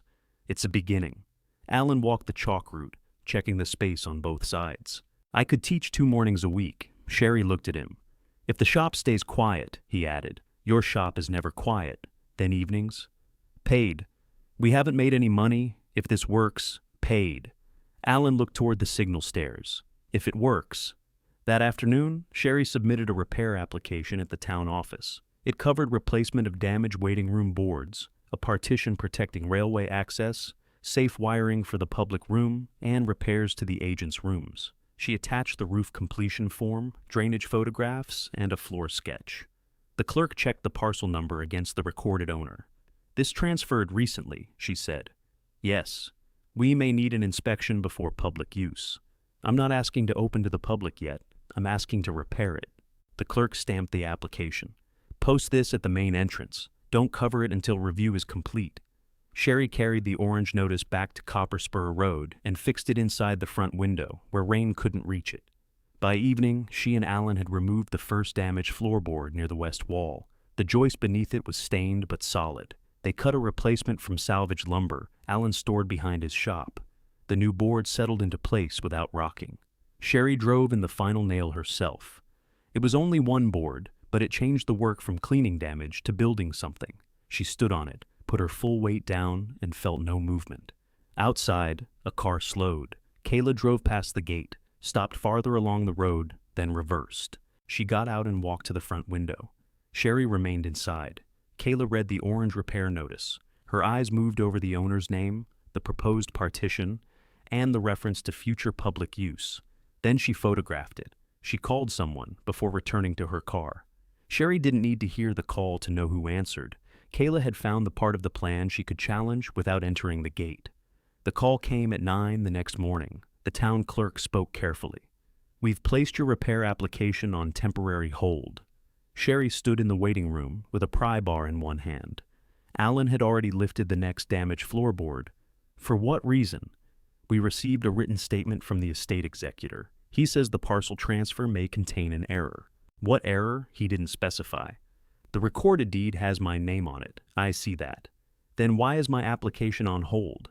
The transfer was recent, and the executor has raised an ownership concern. We can allow emergency work to prevent further damage. We can't approve new interior construction until the concern is cleared. The floor is damaged. You may make it safe.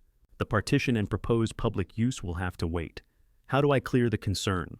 The executor can withdraw it. Otherwise, we need documentation showing the estate recognizes the recorded transfer. I already gave you the deed. I understand. No, I don't think you do. The clerk let the silence settle. We aren't deciding ownership, Mrs. Hale. We're delaying the application while the records are reviewed. For how long? I can't promise a date. Sherry looked at the orange notice in the window. My tax deadline has a date. I'm sorry. Sherry ended the call without thanking her. Alan lowered the pry bar. Mark and Kayla. He set the damaged board back into its opening. We can keep doing the floor if it's a safety repair. One board, maybe. Not the partition, not wiring, not anything that looks like I'm preparing to open. You own it. That's what the deed says. Alan's jaw moved once. Want me to call him? No, I can be polite. That's why I said no. Sherry drove to the town office with the recorded deed, settlement agreement, and repair receipts. The clerk copied everything. She pointed to the estate executor's signature on the transfer. He signed it, Sherry said. I see that. He signed the agreement. He delivered the keys. The deed was recorded. Yes. Did he claim his signature was false? No. Did he claim the parcel description was wrong? His statement says the transfer may not reflect the estate's intended settlement. That isn't a clerical error. The clerk didn't disagree. She also didn't remove the hold. We've sent the documents for internal review, she said. I need that in writing. The clerk printed the status page. Sherry read it before leaving. The hold applied only to the proposed interior changes. The roof, drainage, drying, and necessary safety work could continue.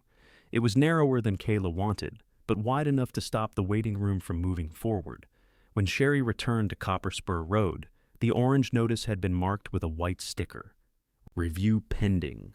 Kayla arrived less than an hour later. Mark drove. They parked outside the gate and waited until Sherry came to them.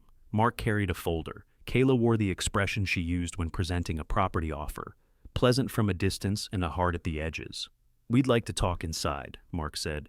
The agent's rooms are private. The waiting room, then. The floor is open. We can stand. Sherry unlocked the gate. She let them enter, then locked it behind them. Kayla noticed. You expect us to climb the fence? I expect you to leave when we're finished. They stood near the ticket counter. Alan remained across the road. He could see through the windows, but couldn't hear them. Mark placed his folder on the counter. This can be resolved today. You can withdraw the objection. If we agree on a fair correction, there was no error. Kayla rested both hands on the counter. The property was treated as having negative value. It still has expenses. It has a $72,000 lease offer. Sherry looked at her. You read my offer? Betty mentioned a lease. The annual amount wasn't hard to confirm once we knew which cooperative proposal involved the site. Betty hadn't given it to her. Kayla had worked through public planning material and people she knew in local property circles. Information was her trade. Sherry had underestimated how quickly she could find a figure. The offer is conditional, Sherry said. That doesn't matter, Mark replied. Potential value should have been disclosed. To me, to the estate. Gary's log was in the depot. The equipment was attached to the parcel. The estate transferred both. We didn't know the circuit was active. Neither did I. Mark opened the folder. Inside was a proposed amendment to the settlement. The estate would withdraw its objection to the repair application. Sherry would retain the depot.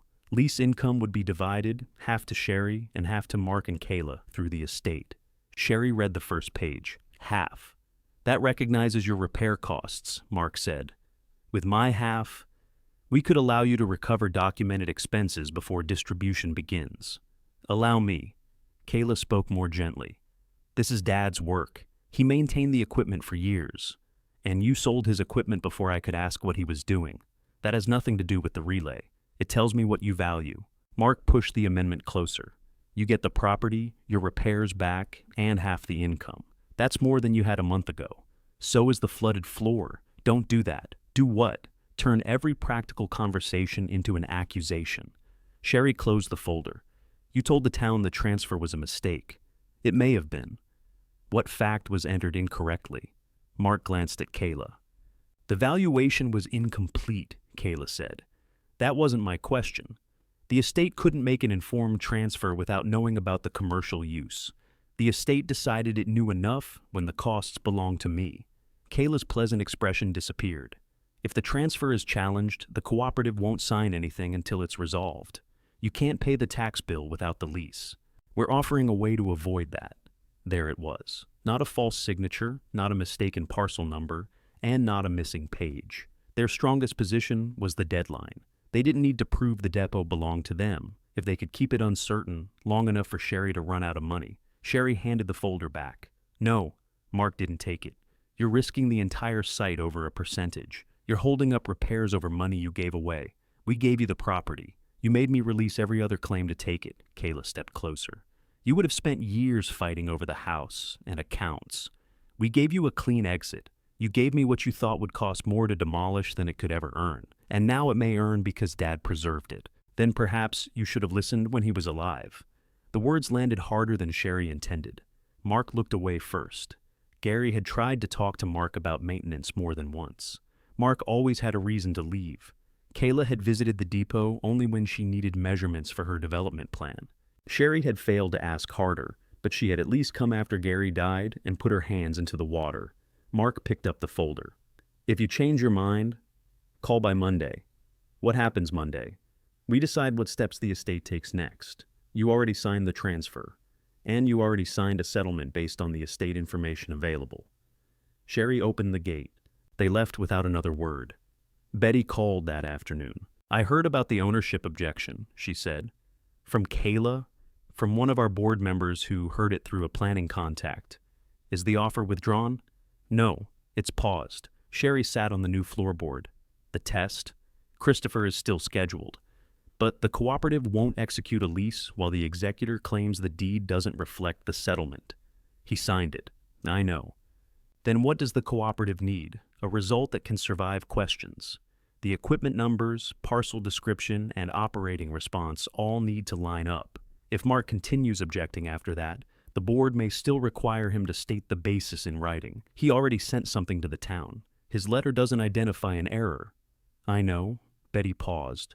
You don't have to let Mark or Kayla attend the test. Would it help if they did? It would remove their ability to say they weren't shown the result. They could interfere. Christopher won't run the sequence if anyone touches the equipment or disrupts the room. Sherry looked toward the signal stairs. The green repeater had continued blinking. Every pulse now felt less like a promise and more like a question with a price attached. If the test fails, she asked, the offer ends, and the town hold, that's separate. Meaning, I still own a building I can't afford to finish. With my family telling people the transfer was a mistake? Yes. Betty's honesty was severe, but Sherry preferred it. And if it works, we compare the authenticated equipment numbers with the deed in Gary's log. Then the cooperative decides whether the ownership objection has any substance. Decides for our lease, not for your family. Sherry rubbed the swollen part of her knee. I want copies of everything Christopher records. You'll get them. I want the control point response documented at the time it happens. Yes. And I want Mark and Kayla there. Betty was quiet. Are you sure? No. Invite them anyway. After the call, Sherry wrote 2 identical messages. The signal equipment will be tested Thursday at 9 in the morning by Christopher Martin, railway signal engineer. Betty Doyle, Alan Cooper, and I will be present. You may attend as witnesses. You may not handle equipment, interrupt the test, or enter private rooms. Reply by Monday if you intend to attend. She sent one to Mark and one to Kayla. Mark answered first. We'll be there. Kayla's reply came a minute later. Bring the original transfer documents. Sherry read both, then went outside to the relay cabinet. The green light appeared behind the glass and vanished again. She had spent the money, accepted the duty, and lost the advantage of quiet work behind a locked gate. Now the only thing that could carry the depot through the deadline had to be tested in front of the 2 people most determined to take part of it. Sherry placed her hand on the cool metal without opening the cabinet. Thursday, she said. On Monday morning, Sherry carried the recorded deed and settlement agreement to the county recorder's counter. She asked for a certified copy of every document recorded against the depot parcel since the transfer. The clerk searched by parcel number, then by Sherry's name. There's the deed, she said. No correction, no new transfer, and no recorded claim from the estate. Mark sent a letter to the town. That isn't recorded here. What does that mean? It means our public record still shows you as the owner. Can you put that on the copy? The certification shows it's the current record. Sherry paid the copying fee and waited while the clerk stamped the pages. The stamp didn't solve the dispute. It did remove one uncertainty. Mark had told the town the transfer might be wrong, but he had taken no formal step to change the recorded ownership. Outside, Sherry sat in her car and called Betty. "I have a certified deed and a current parcel record. Any competing filing?" "No." "Bring both Thursday. I'm bringing the originals and copies." "Good." "The town still has the repair application on hold. That may continue until Mark withdraws his letter." "Will the cooperative accept the county record?" "For ownership, yes, unless somebody produces something valid against it. We still need Christopher to identify the operating equipment as the relay covered by the deed." Sherry looked at the stamped pages. "So, one question is closed?" "One is." She returned to the depot and found Alan beneath the signal room door. He had cleaned the hinge pins and straightened the bent lower hinge. "I thought we'd put it back before company comes," he said. "Mark has seen a door before. I'm doing it for the engineer." Together, they raised the door. Sherry held its weight while Alan guided the hinge barrels into line. Her knee protested when she shifted, but she didn't let the door drop. The upper pin went in first. The lower needed 3 taps with a rubber mallet. Alan tested the handle, still locked. Sherry tried the long iron key. It turned now that the door sat square in the frame. "That's better," she said. "We should leave it unlocked Thursday." "No, I'll open it when everyone is here. Mark already knows you own the key. He knew I owned the gate key too. That didn't stop him from treating the place as open." Sherry attached a red tag to the signal room key. She made Alan sign for a yellow freight door key, just as Betty had. He read the receipt. "This says I return it on demand. That's what keys are for. I thought they were for doors. Sign it." He did.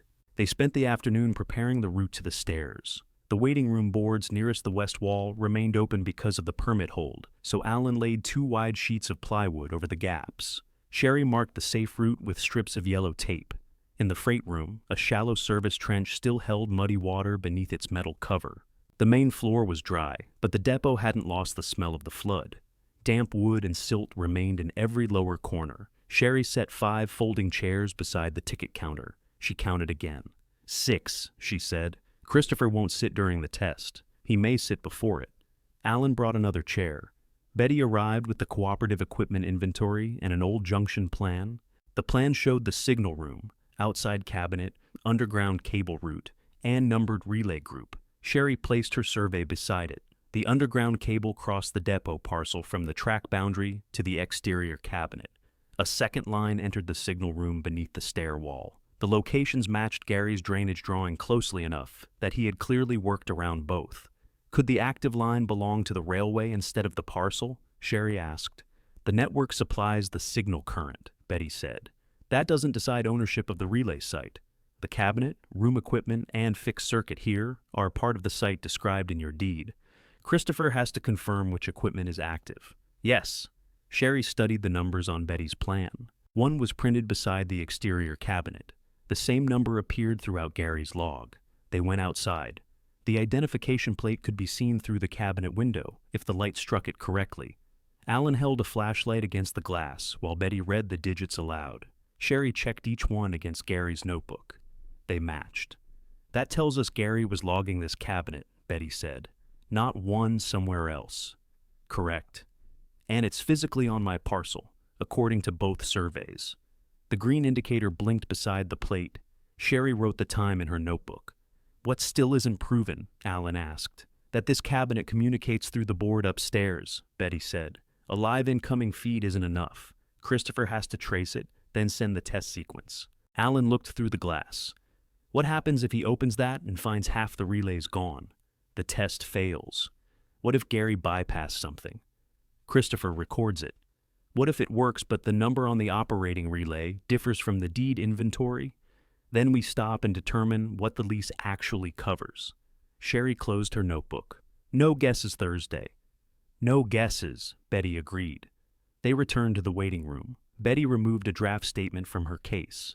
"The cooperative board asked whether you want us to issue this before the test." Sherry read it. The statement said the cooperative was evaluating the Verde Junction relay site under an offer made to its recorded owner. It didn't name the lease amount, but it confirmed commercial interest and stated that current county records identified Sherry as owner. "What would this do?" she asked. "It might persuade the town to move your repair review, and it would make Mark look dishonest. It would show that his objection hasn't changed the public record. Same result. Alan picked up the page after Sherry offered it. He did send the letter, he said. I know. He's using the delay. I know that too. Betty waited. Sherry imagined the statement circulating through Kayla's property contacts. People would know Mark had transferred the depot as a burden, then objected when it gained possible value. It would embarrass them. That might be useful. It wouldn't prove the circuit worked. If you release this and Thursday fails, what happens? Sherry asked. The cooperative looks premature. You look like you used our interest to fight a family dispute, and if Thursday succeeds, we won't need a statement before the test. Sherry returned the page. Don't release it. Betty put it away. Alan leaned against the counter. You're being kinder than they've been. No, I'm keeping the issue small. Mark didn't. Then he can be the one who made it larger. Betty closed her case. There's another option. We can ask Mark and Kayla not to attend. You've already given notice. Their presence isn't required. They're coming. They may try to turn the test into an argument. Then Christopher stops until they're quiet. You're willing to risk that? I want them to see the same board, the same numbers, and the same result at the same time. Alan looked at her. Whatever happens after, you can't go back to pretending this was a misunderstanding. Sherry knew that. If the circuit failed, Mark and Kayla would watch the only possible lease disappear. They would call the $18,000 proof she couldn't manage money. They might leave the ownership objection in place simply to force her toward a sale. If it worked, they would see exactly what they had discarded. There would be no gentle way to preserve the old family pattern after that. Sherry could offer them evidence in clear terms, but she couldn't continue being useful, quiet, and grateful while they decided what she deserved. I'm not going back, she said. That evening, Kayla emailed a list of questions. Who authorized the cooperative to inspect estate equipment? What proof existed that railway current had continued after Gary's death? Had Sherry altered any signal equipment? Would Christopher Martin certify ownership as well as function? Sherry answered only the questions that deserved answers. The recorded owner authorized inspection. No signal equipment has been altered.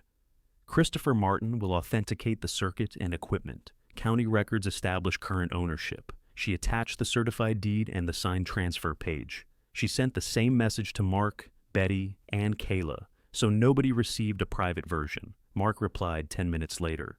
My signature transferred the parcel based on the information available at the time. It did not waive review of an undisclosed estate asset. Sherry printed the message and placed it with the test documents. Gary's notebook had not been disclosed because Mark never searched the building. The circuit wasn't a loose asset removed from the estate. It was fixed inside the parcel he had transferred. Sherry didn't need to explain that again by email. The equipment would either answer or it wouldn't. On Wednesday afternoon, clouds gathered over Clarkdale. Rain began before dark. It struck the repaired roof in a steady rush. Sherry and Alan checked the channel with flashlights. Water moved through the new stone lining and entered the culvert without backing toward the depot. The lower service trench inside the freight room gathered a little more water, but the waiting room remained dry. A leak appeared around the cracked signal room window. Sherry placed towels beneath it and added the window to her repair list. Does this affect tomorrow? She asked. No water near the board, Alan said. But Christopher decides. They went downstairs. Sherry locked Gary's original log in the agent's room drawer and carried the certified deed back to her rented room for the night. Before leaving, she checked the 5 chairs and the 6th Alan had added. She checked the yellow tape leading around the open floorboards. She checked the signal room key twice. At the front door, Alan paused under the wide roof. You could still keep Mark and Kayla outside. I could. Would be easier. For tonight and tomorrow, they'd say we arranged it without them. They'll say something anyway. Then they can say it after seeing the truth.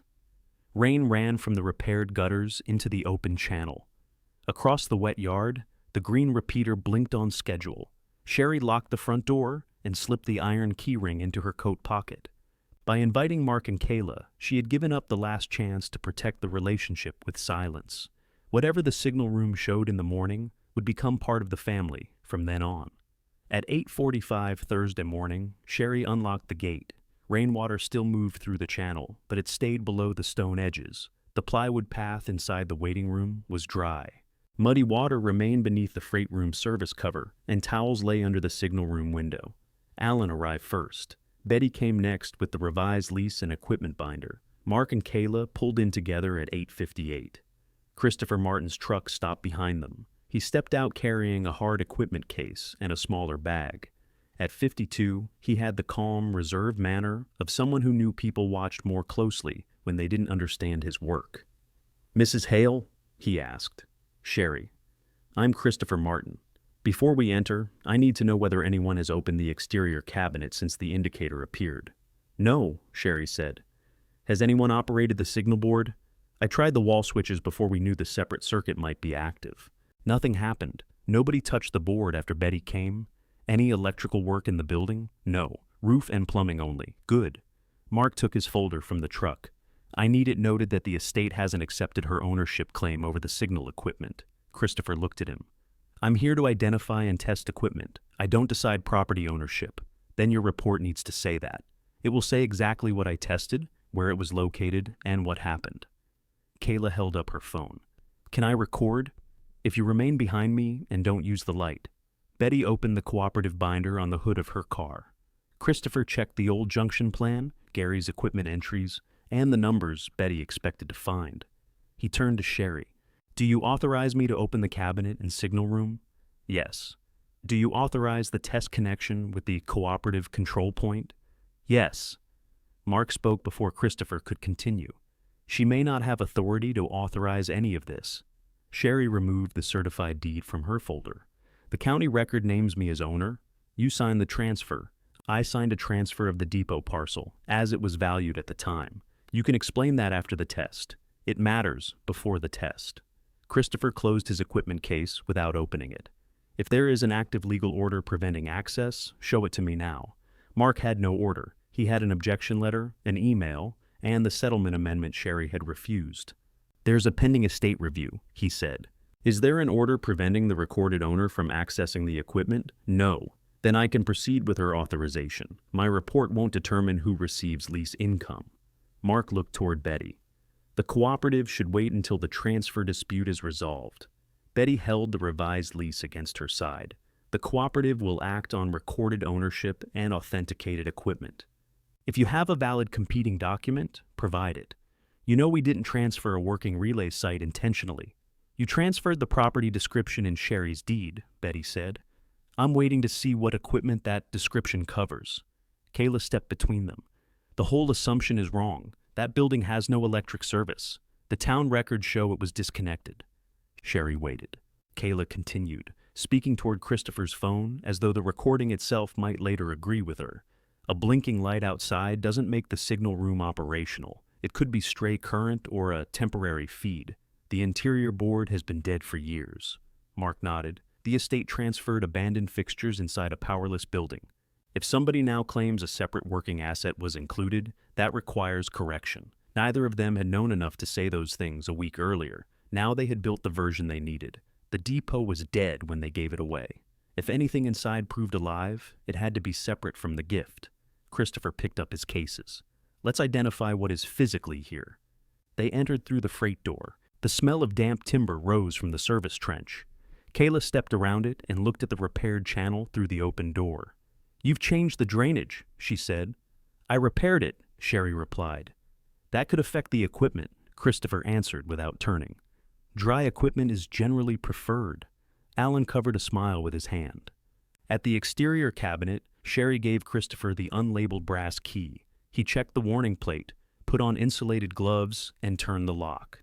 The cabinet opened with a tight pull against its rubber seal.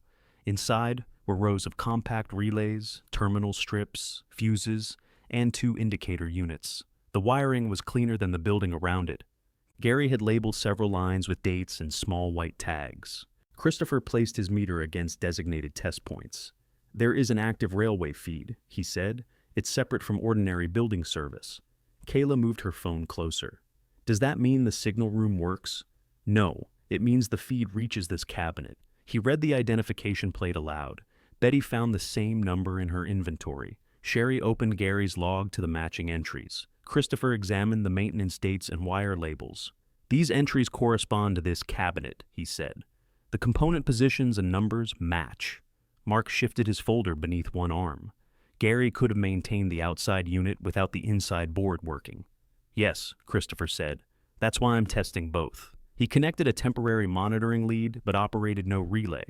Then he closed and locked the cabinet. Sherry led them through the waiting room. The 6 chairs remained empty.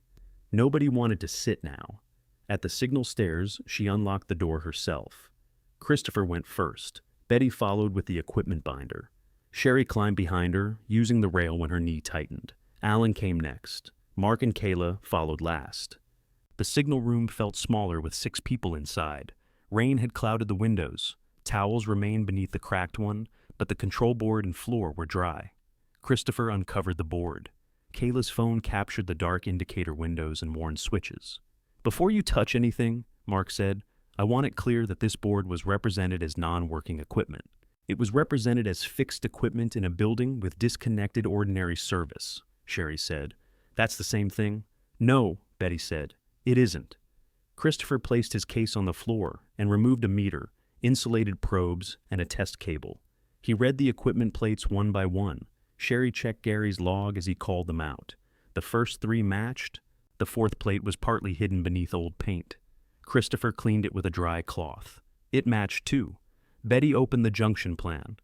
This is the relay group the cooperative needs, she said. Mark looked at the dark board. It still isn't working. Christopher traced the conduit entering through the floor. He removed a small access plate beneath the board and tested the feed. The meter responded. Railway voltage is present at the signal room input. Kayla lowered her phone for a second. Why are the lights off? Because the board isn't in test mode. Christopher replaced the access plate. He connected his test cable to a socket beneath the control surface, then called the cooperative's control point using his phone. This is Martin, at Verde Junction. Confirm line clear for test sequence. A voice answered through the speaker. Line is clear. Standing by. Christopher checked the room. Nobody touches the board except me. When the incoming sequence begins, you may hear relay movement before any indicator lights. That is normal. He nodded toward Sherry. Authorized test? Sherry looked once at Mark and Kayla. They had committed themselves fully to the belief that the room was dead and the transfer meant nothing more. There was no argument left for her to make. I authorize it. Christopher spoke into the phone. Send Verde Junction identification sequence. For 2 seconds, nothing happened. Then a relay clicked inside the lower cabinet. Another answered farther along the board. The sound traveled from left to right, quick and mechanical, like a row of locks opening. 1 amber indicator lit. A second followed. Then 3 green route lights came on above the center panel. Their glow spread across the black plates and touched the dust around the switches. Kayla stopped recording by accident. Her thumb had gone still against the screen. Mark looked from the board to the dark ceiling fixture, as though the ordinary lamp might preserve his argument. Christopher watched his meter. Incoming sequence received. He moved 1 protected switch into test position. Sending local route response. A low buzzer sounded. The green indicators changed pattern. 1 went dark, 2 remained, and a white route window illuminated beside the junction name. The phone speaker answered. Verde Junction response received and confirmed. Christopher held the test position for 5 seconds, then released it. The white window went dark. The amber indicators remained long enough for him to record their readings. The signal room had answered. Not the building outlets. Not a contractor's generator. The railway circuit Gary maintained had received a sequence through the network and returned the correct response from the board inside Sherry's parcel. Nobody in the room could reduce it to a stray green blink anymore. Christopher ran the sequence a second time for his official recording. The same relays moved. The same route window lit. The cooperative control point confirmed the response again. He disconnected his test cable and restored the board to its normal condition. The relay site is operational, he said. The exterior cabinet and signal room board function as one identified circuit. Equipment numbers match the junction inventory and the maintenance entries provided. He completed his report at the signal desk. Sherry stood beside him while he entered the cabinet number, board number, test time, control point confirmation, and parcel location. Mark opened his folder. Operational status doesn't determine whether the estate intended to transfer it. No, Christopher said. My work is finished when I authenticate what is here. Sherry placed the certified deed beside his report. Betty compared the property description with the junction plan and the equipment numbers Christopher recorded. The deed included the fixed railway equipment, signal circuit, and relay site located on the transferred parcel. Mark's executor's signature appeared beneath the description. Betty turned the pages so Mark and Kayla could see them. The cooperative's required relay is the equipment Christopher tested. It is fixed to the parcel currently recorded to Sherry. Kayla read the paragraph twice. We didn't know it was active. Sherry looked at her. That doesn't move it across the property line. Christopher signed 2 copies of the report. He gave one to Sherry and one to Betty. Then he packed his equipment, returned the brass key, and left the signal room. Downstairs, he crossed the wet freight room, loaded his cases, and drove away. He had confirmed the circuit. He didn't stay to decide what the family should do with the truth. Betty set the revised lease on the ticket counter. The cooperative's conditions are satisfied, she said. Mark stepped forward. You can't execute that while the estate review is open. Your letter identifies no competing deed, no incorrect parcel number, and no excluded equipment. You signed the transfer as executor. The valuation was wrong. That is between you and Sherry. The cooperative leases from the recorded owner. Betty signed on behalf of the cooperative and turned the document toward Sherry. Sherry read the final payment term. The first quarterly payment, $18,000, would be released upon execution. Future payments would follow at the beginning of each quarter. The annual total remained $72,000. She signed her name. Betty gave her one executed copy and retained the other. Mark stared at the signatures. Kayla looked through the front windows at the waiting room she had marked for removal. The lease money would meet the tax deadline and leave room for the next repairs. The ownership objection had lost the uncertainty that made it useful. Sherry placed Christopher's report, the certified deed, and the executed lease into her document case. Then she locked the case before looking at Mark and Kayla. You wanted to see the result, she said. Now you have. Mark picked up Christopher's report. He read the first page without asking permission. Sherry let him. Kayla stood beside him, reading over his arm. The lease payment is based on equipment Dad kept alive, Mark said. Yes. And you're saying we received nothing. I'm saying the settlement stays closed. You wouldn't have known about the circuit without his records. You wouldn't have known without me spending money to reach them. Kayla looked toward Betty. Can the cooperative divide payment among family members? No, Betty said. We pay the parcel owner named in the lease. Mark returned the report to the counter. This isn't over because somebody turned on a board. The board wasn't turned on, Alan said. It answered. Mark looked at him. This is a family matter. Alan took his yellow-tagged key from his pocket. I'm the neighboring property owner, an access holder, and the person who kept water out of your father's building. Pick the one that bothers you least. Sherry raised a hand before the exchange grew. Alan. He stepped back. Sherry opened her document case and removed 2 copy sets. Each contained Christopher's report, the certified deed, the signed transfer page, and the equipment number comparison. She gave one to Mark and one to Kayla. You're entitled to see the evidence, she said. You're not entitled to control it. Kayla accepted her packet. What are your boundaries then? The question sounded sarcastic, but Sherry answered it plainly. No share of the lease, no new settlement, no access to the depot unless I invite you. No photographs through the windows for development files. If you have a question about the property, you ask me directly. Mark folded his copy under one arm. And if we disagree, you can disagree somewhere else. You're willing to cut us off over this? Sherry looked at Gary's children. She had helped Mark through his father's illness when he couldn't sit in the hospital room for more than 20 minutes. She had answered Kayla's late calls, packed food for long drives, and remembered birthdays nobody else wrote down. She didn't want those years erased. She also wouldn't keep paying for them with obedience. I'm not cutting you off, she said. I'm ending your authority over me. That sounds like the same thing. It will if authority was all you wanted. Kayla turned away. She stared through the ticket window into the agent's rooms, where Sherry's kettle sat beside the working sink. Dad should have told us, she said. He should have told all of us more. You knew him better. I knew different parts of him. Kayla held the copied report against her chest. She wanted Sherry to admit she had been chosen over Gary's children. That would give Kayla something clean to resent. Sherry didn't believe it. Gary had trusted Sherry to decide because he knew Mark would sell and Kayla would clear the site. He had also left Sherry uninformed and exposed. His faith in her didn't excuse the way he arranged it. Mark returned to the objection. The town letter stays until the estate gets advice. Then the permit stays on hold. That's your choice. No, that's your action. Sherry removed the orange notice from the window and placed it on the counter between them. The lease is signed. The equipment is fixed to my recorded parcel. Your letter doesn't change ownership. It only delays repairs to the building that protects the relay. Betty closed her binder. The cooperative will note that in its site file. If preventable building damage threatens the equipment, the lease assigns responsibility to Sherry. Any outside interference will also be documented. Mark looked at the water stain beneath the signal stairs. He had wanted the objection to pressure Sherry, not to make himself responsible for damaging something now tied to a real contract. "What do you want me to do?" he asked. "Withdraw the letter." And then? Nothing. That's the point. He stood still for a moment. "I'll send the withdrawal tomorrow." "Copy me." I said I would do it. And I said copy me. Mark nodded once. Kayla picked up her phone, then remembered the rule and put it into her bag. "What about my development proposal? Keep your access road off my drainage channel. It doesn't cross the parcel. Your working plan ignores the water leaving it. Fix that before you ask me for anything." Kayla's face tightened again. She wasn't sorry.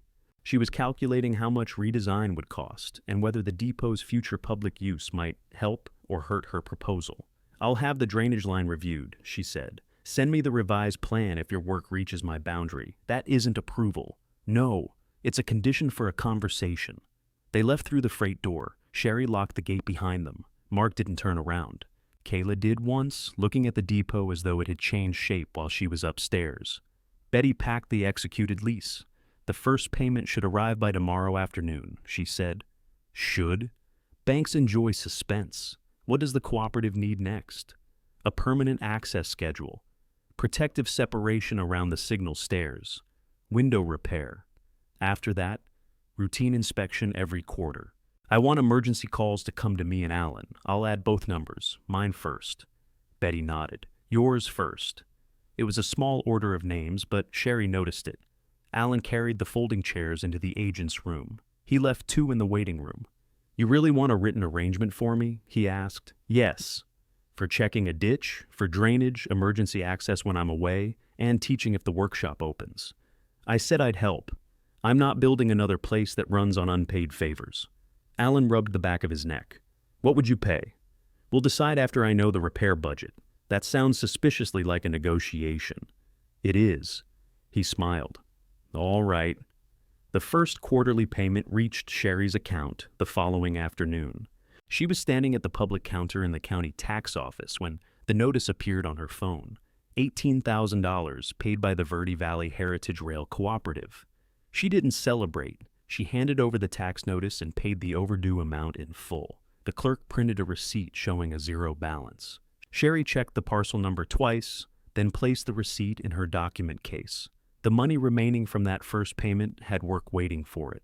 Wiring, floorboards, locks, window glass, permits, and the agent's rooms would consume much of it. The annual lease sounded large when spoken across a flooded waiting room. On paper, it became materials, taxes, insurance, and obligations. Still, no deadline could now take the depot while Sherry waited for the next step. The message contained no apology. It stated that after review of the recorded deed and authenticated fixed equipment, the estate no longer requested a delay of the repair application. It also stated that the withdrawal did not express agreement with the original valuation. Sherry printed it and filed it behind his earlier objection. The town removed the hold the next morning. The repair application returned to ordinary review, subject to the building inspection already expected. Mark had done the necessary thing. He had not accepted responsibility for creating the delay. Sherry could work with the action without pretending the relationship was repaired. Kayla took 4 more days. Then an email arrived with a revised development sketch. The proposed access road had shifted away from the drainage outlet. A marked buffer followed the water path beyond Sherry's parcel. The depot was no longer outlined with the word remove. Instead, the gray rectangle beside it read, "Existing heritage site." Kayla's message contained 1 sentence. "This version should avoid conflict with your drainage and public access," Sherry replied. "Received. Any future connection to my parcel requires written permission." Kayla didn't answer. Her change drawing protected the channel because the evidence and lease made ignoring it expensive. It wasn't reconciliation. It was a usable beginning. Mark called the following Sunday. Sherry was replacing the agent room door latch. She put the call on speaker and continued tightening the screws. "I found another box," he said. "What's in it?" "Some of Dad's clothes, a rain jacket, 2 thermoses, maybe depot things.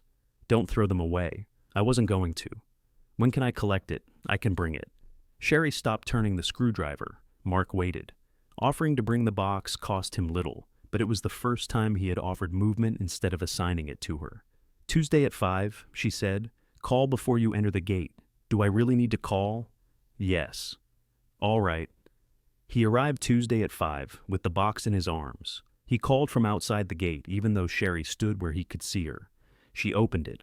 Mark carried the box into the waiting room and set it on the counter. Gary's rain jacket lay on top. One pocket bulged with a folded pair of work gloves. The right glove matched the muddy left one Sherry had found. Mark noticed it drying near the window. I wondered where the other one went. It was under the ticket counter. He touched the taped thumb, then pulled his hand back. "I sold things too fast," he said. Sherry waited. "I had bills," he added. There it was, the explanation arriving before full accountability. "You could have told me. I didn't want you worrying." That was your father's answer, too. Mark looked toward the signal stairs. "I'm sorry about the letter to the town." "Then don't do it again." "I won't." The apology didn't return a key to his hand. It didn't reopen the house, replace the sold tools, or make Sherry trust his next urgent request.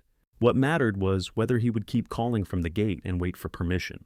Sherry placed the matched gloves together on the ticket ledge. "You can stay for coffee," she said. "Half an hour." Mark nodded. Half an hour.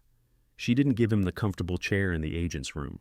They sat on the 2 folding chairs in the waiting room, while Alan worked across the road, and Betty's yellow tag key remained signed out in the drawer.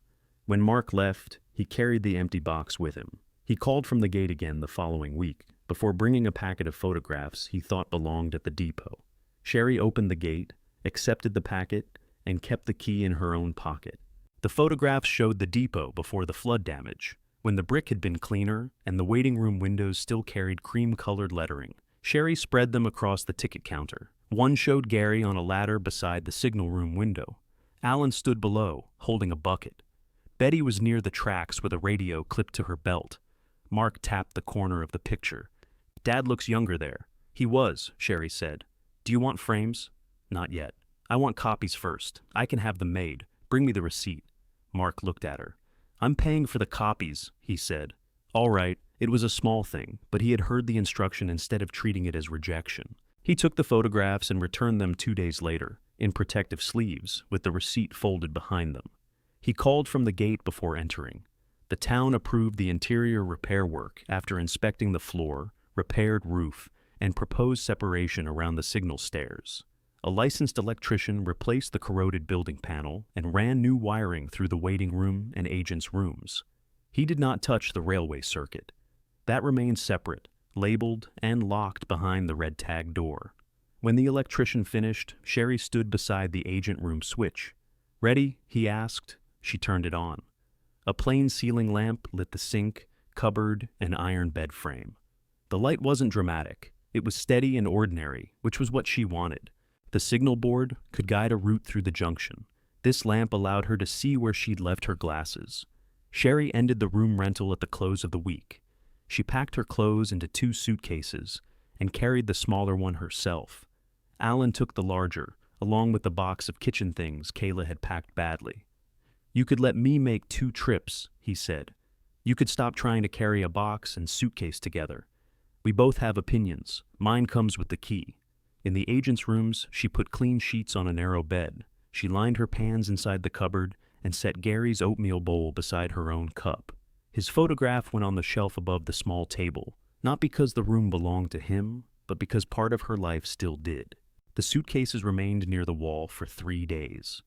On the 4th morning, Sherry emptied the last one, folded it flat, and slid it beneath the bed. Alan began building work tables in the waiting room. He used heavy tops from benches he no longer needed, and metal legs Sherry bought from a salvage supplier. They argued over the height. "People work better standing," he said. Some people need to sit. Then we build one lower. We build two lower. You planning crowds? I'm planning choices. They built two lower. The repaired railway bench stayed near the front windows. Sherry sanded the seat without removing every dark watermark. Gary's matched gloves rested in a shallow display case beneath one of the old photographs. Mark came on a Saturday to help paint the partition protecting the signal stairs. He called first. He signed in for the yellow work key. When he dripped gray paint across one floorboard, he wiped it before Sherry could point. Kayla didn't come. She sent a formal request to photograph the depot exterior for her revised development presentation. Sherry allowed one photograph from outside the fence. With no claim of access and no suggestion the depot formed part of Kayla's project. Kayla accepted the terms. The presentation later showed the road curved away from the drainage channel and the depot labeled as Sherry's heritage site. It wasn't affection, it was respect in the form Kayla understood first, a boundary drawn correctly on a plan. Betty followed the access rules even when they slowed her down. She called 48 hours before the cooperative's first routine inspection. She arrived at the agreed time, signed for the yellow key, and entered through the freight door. "You don't need me to escort you every step," Sherry said. "The lease says controlled access. I wrote the lease that way, and I agreed to it." Betty climbed to the signal room with her inspection sheet. Sherry followed, though her knee now needed only the handrail, not an ice pack afterward. The board answered its routine check. Betty recorded the response, inspected the dry cabinet, and signed out before leaving. At the bottom of the stairs, she looked through the new partition window into the waiting room. Alan was fitting a vise to one work table. "You're really doing the workshop," she said. "I said I would.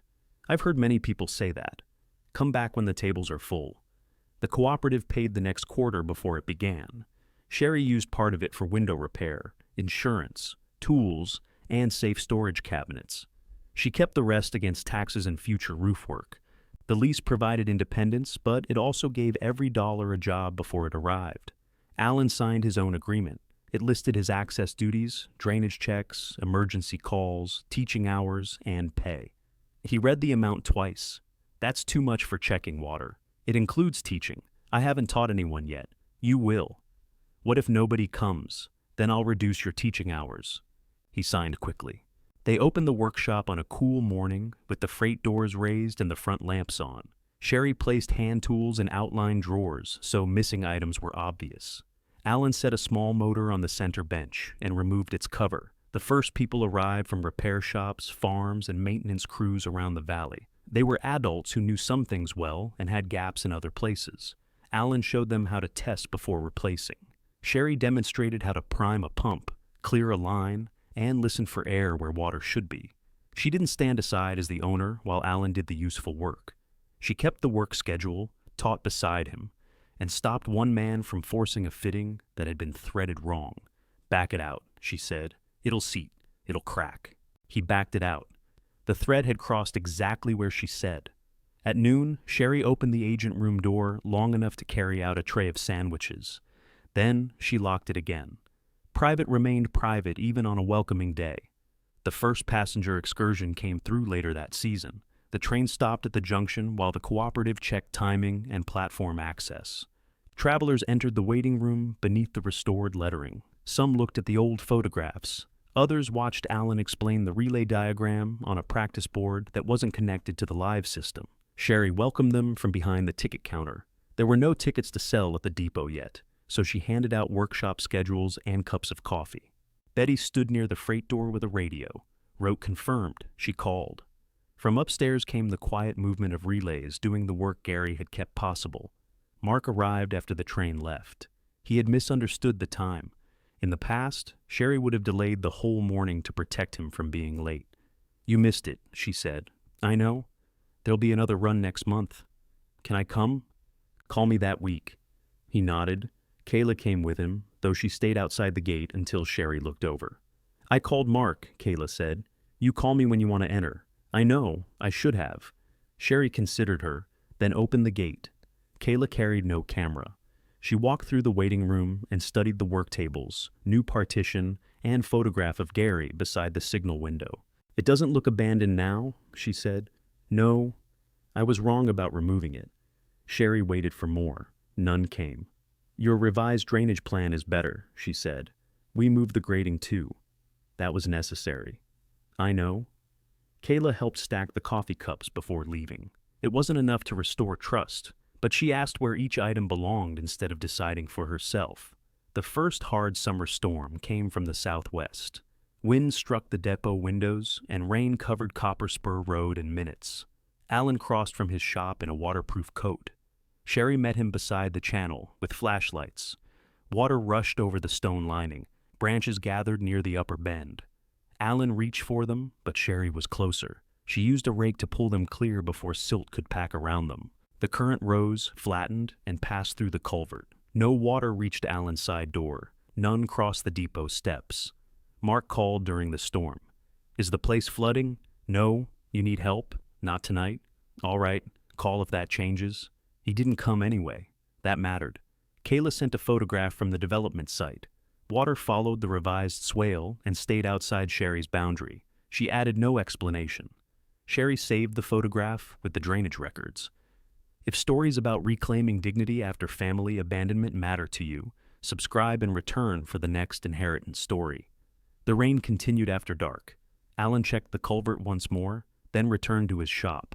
Betty called to confirm the relay remained steady, and Sherry answered from the agent's room table. Everything was normal. Sherry put Gary's maintenance log into the locked drawer. She washed her coffee cup, hung the iron keyring beside the private door, and opened the front entrance to listen to the water. The waiting room smelled of clean wood, machine oil, and rain. Tools rested in their marked drawers. Tomorrow's workshop schedule stood on the ticket counter. Beyond the windows, the green repeater kept its quiet rhythm. Water moved along the channel without touching the steps. The wide roof sheltered the doorway, and warm light reached across the wet ground. Sherry switched on the restored depot lamps as monsoon rain ran safely past her open front door.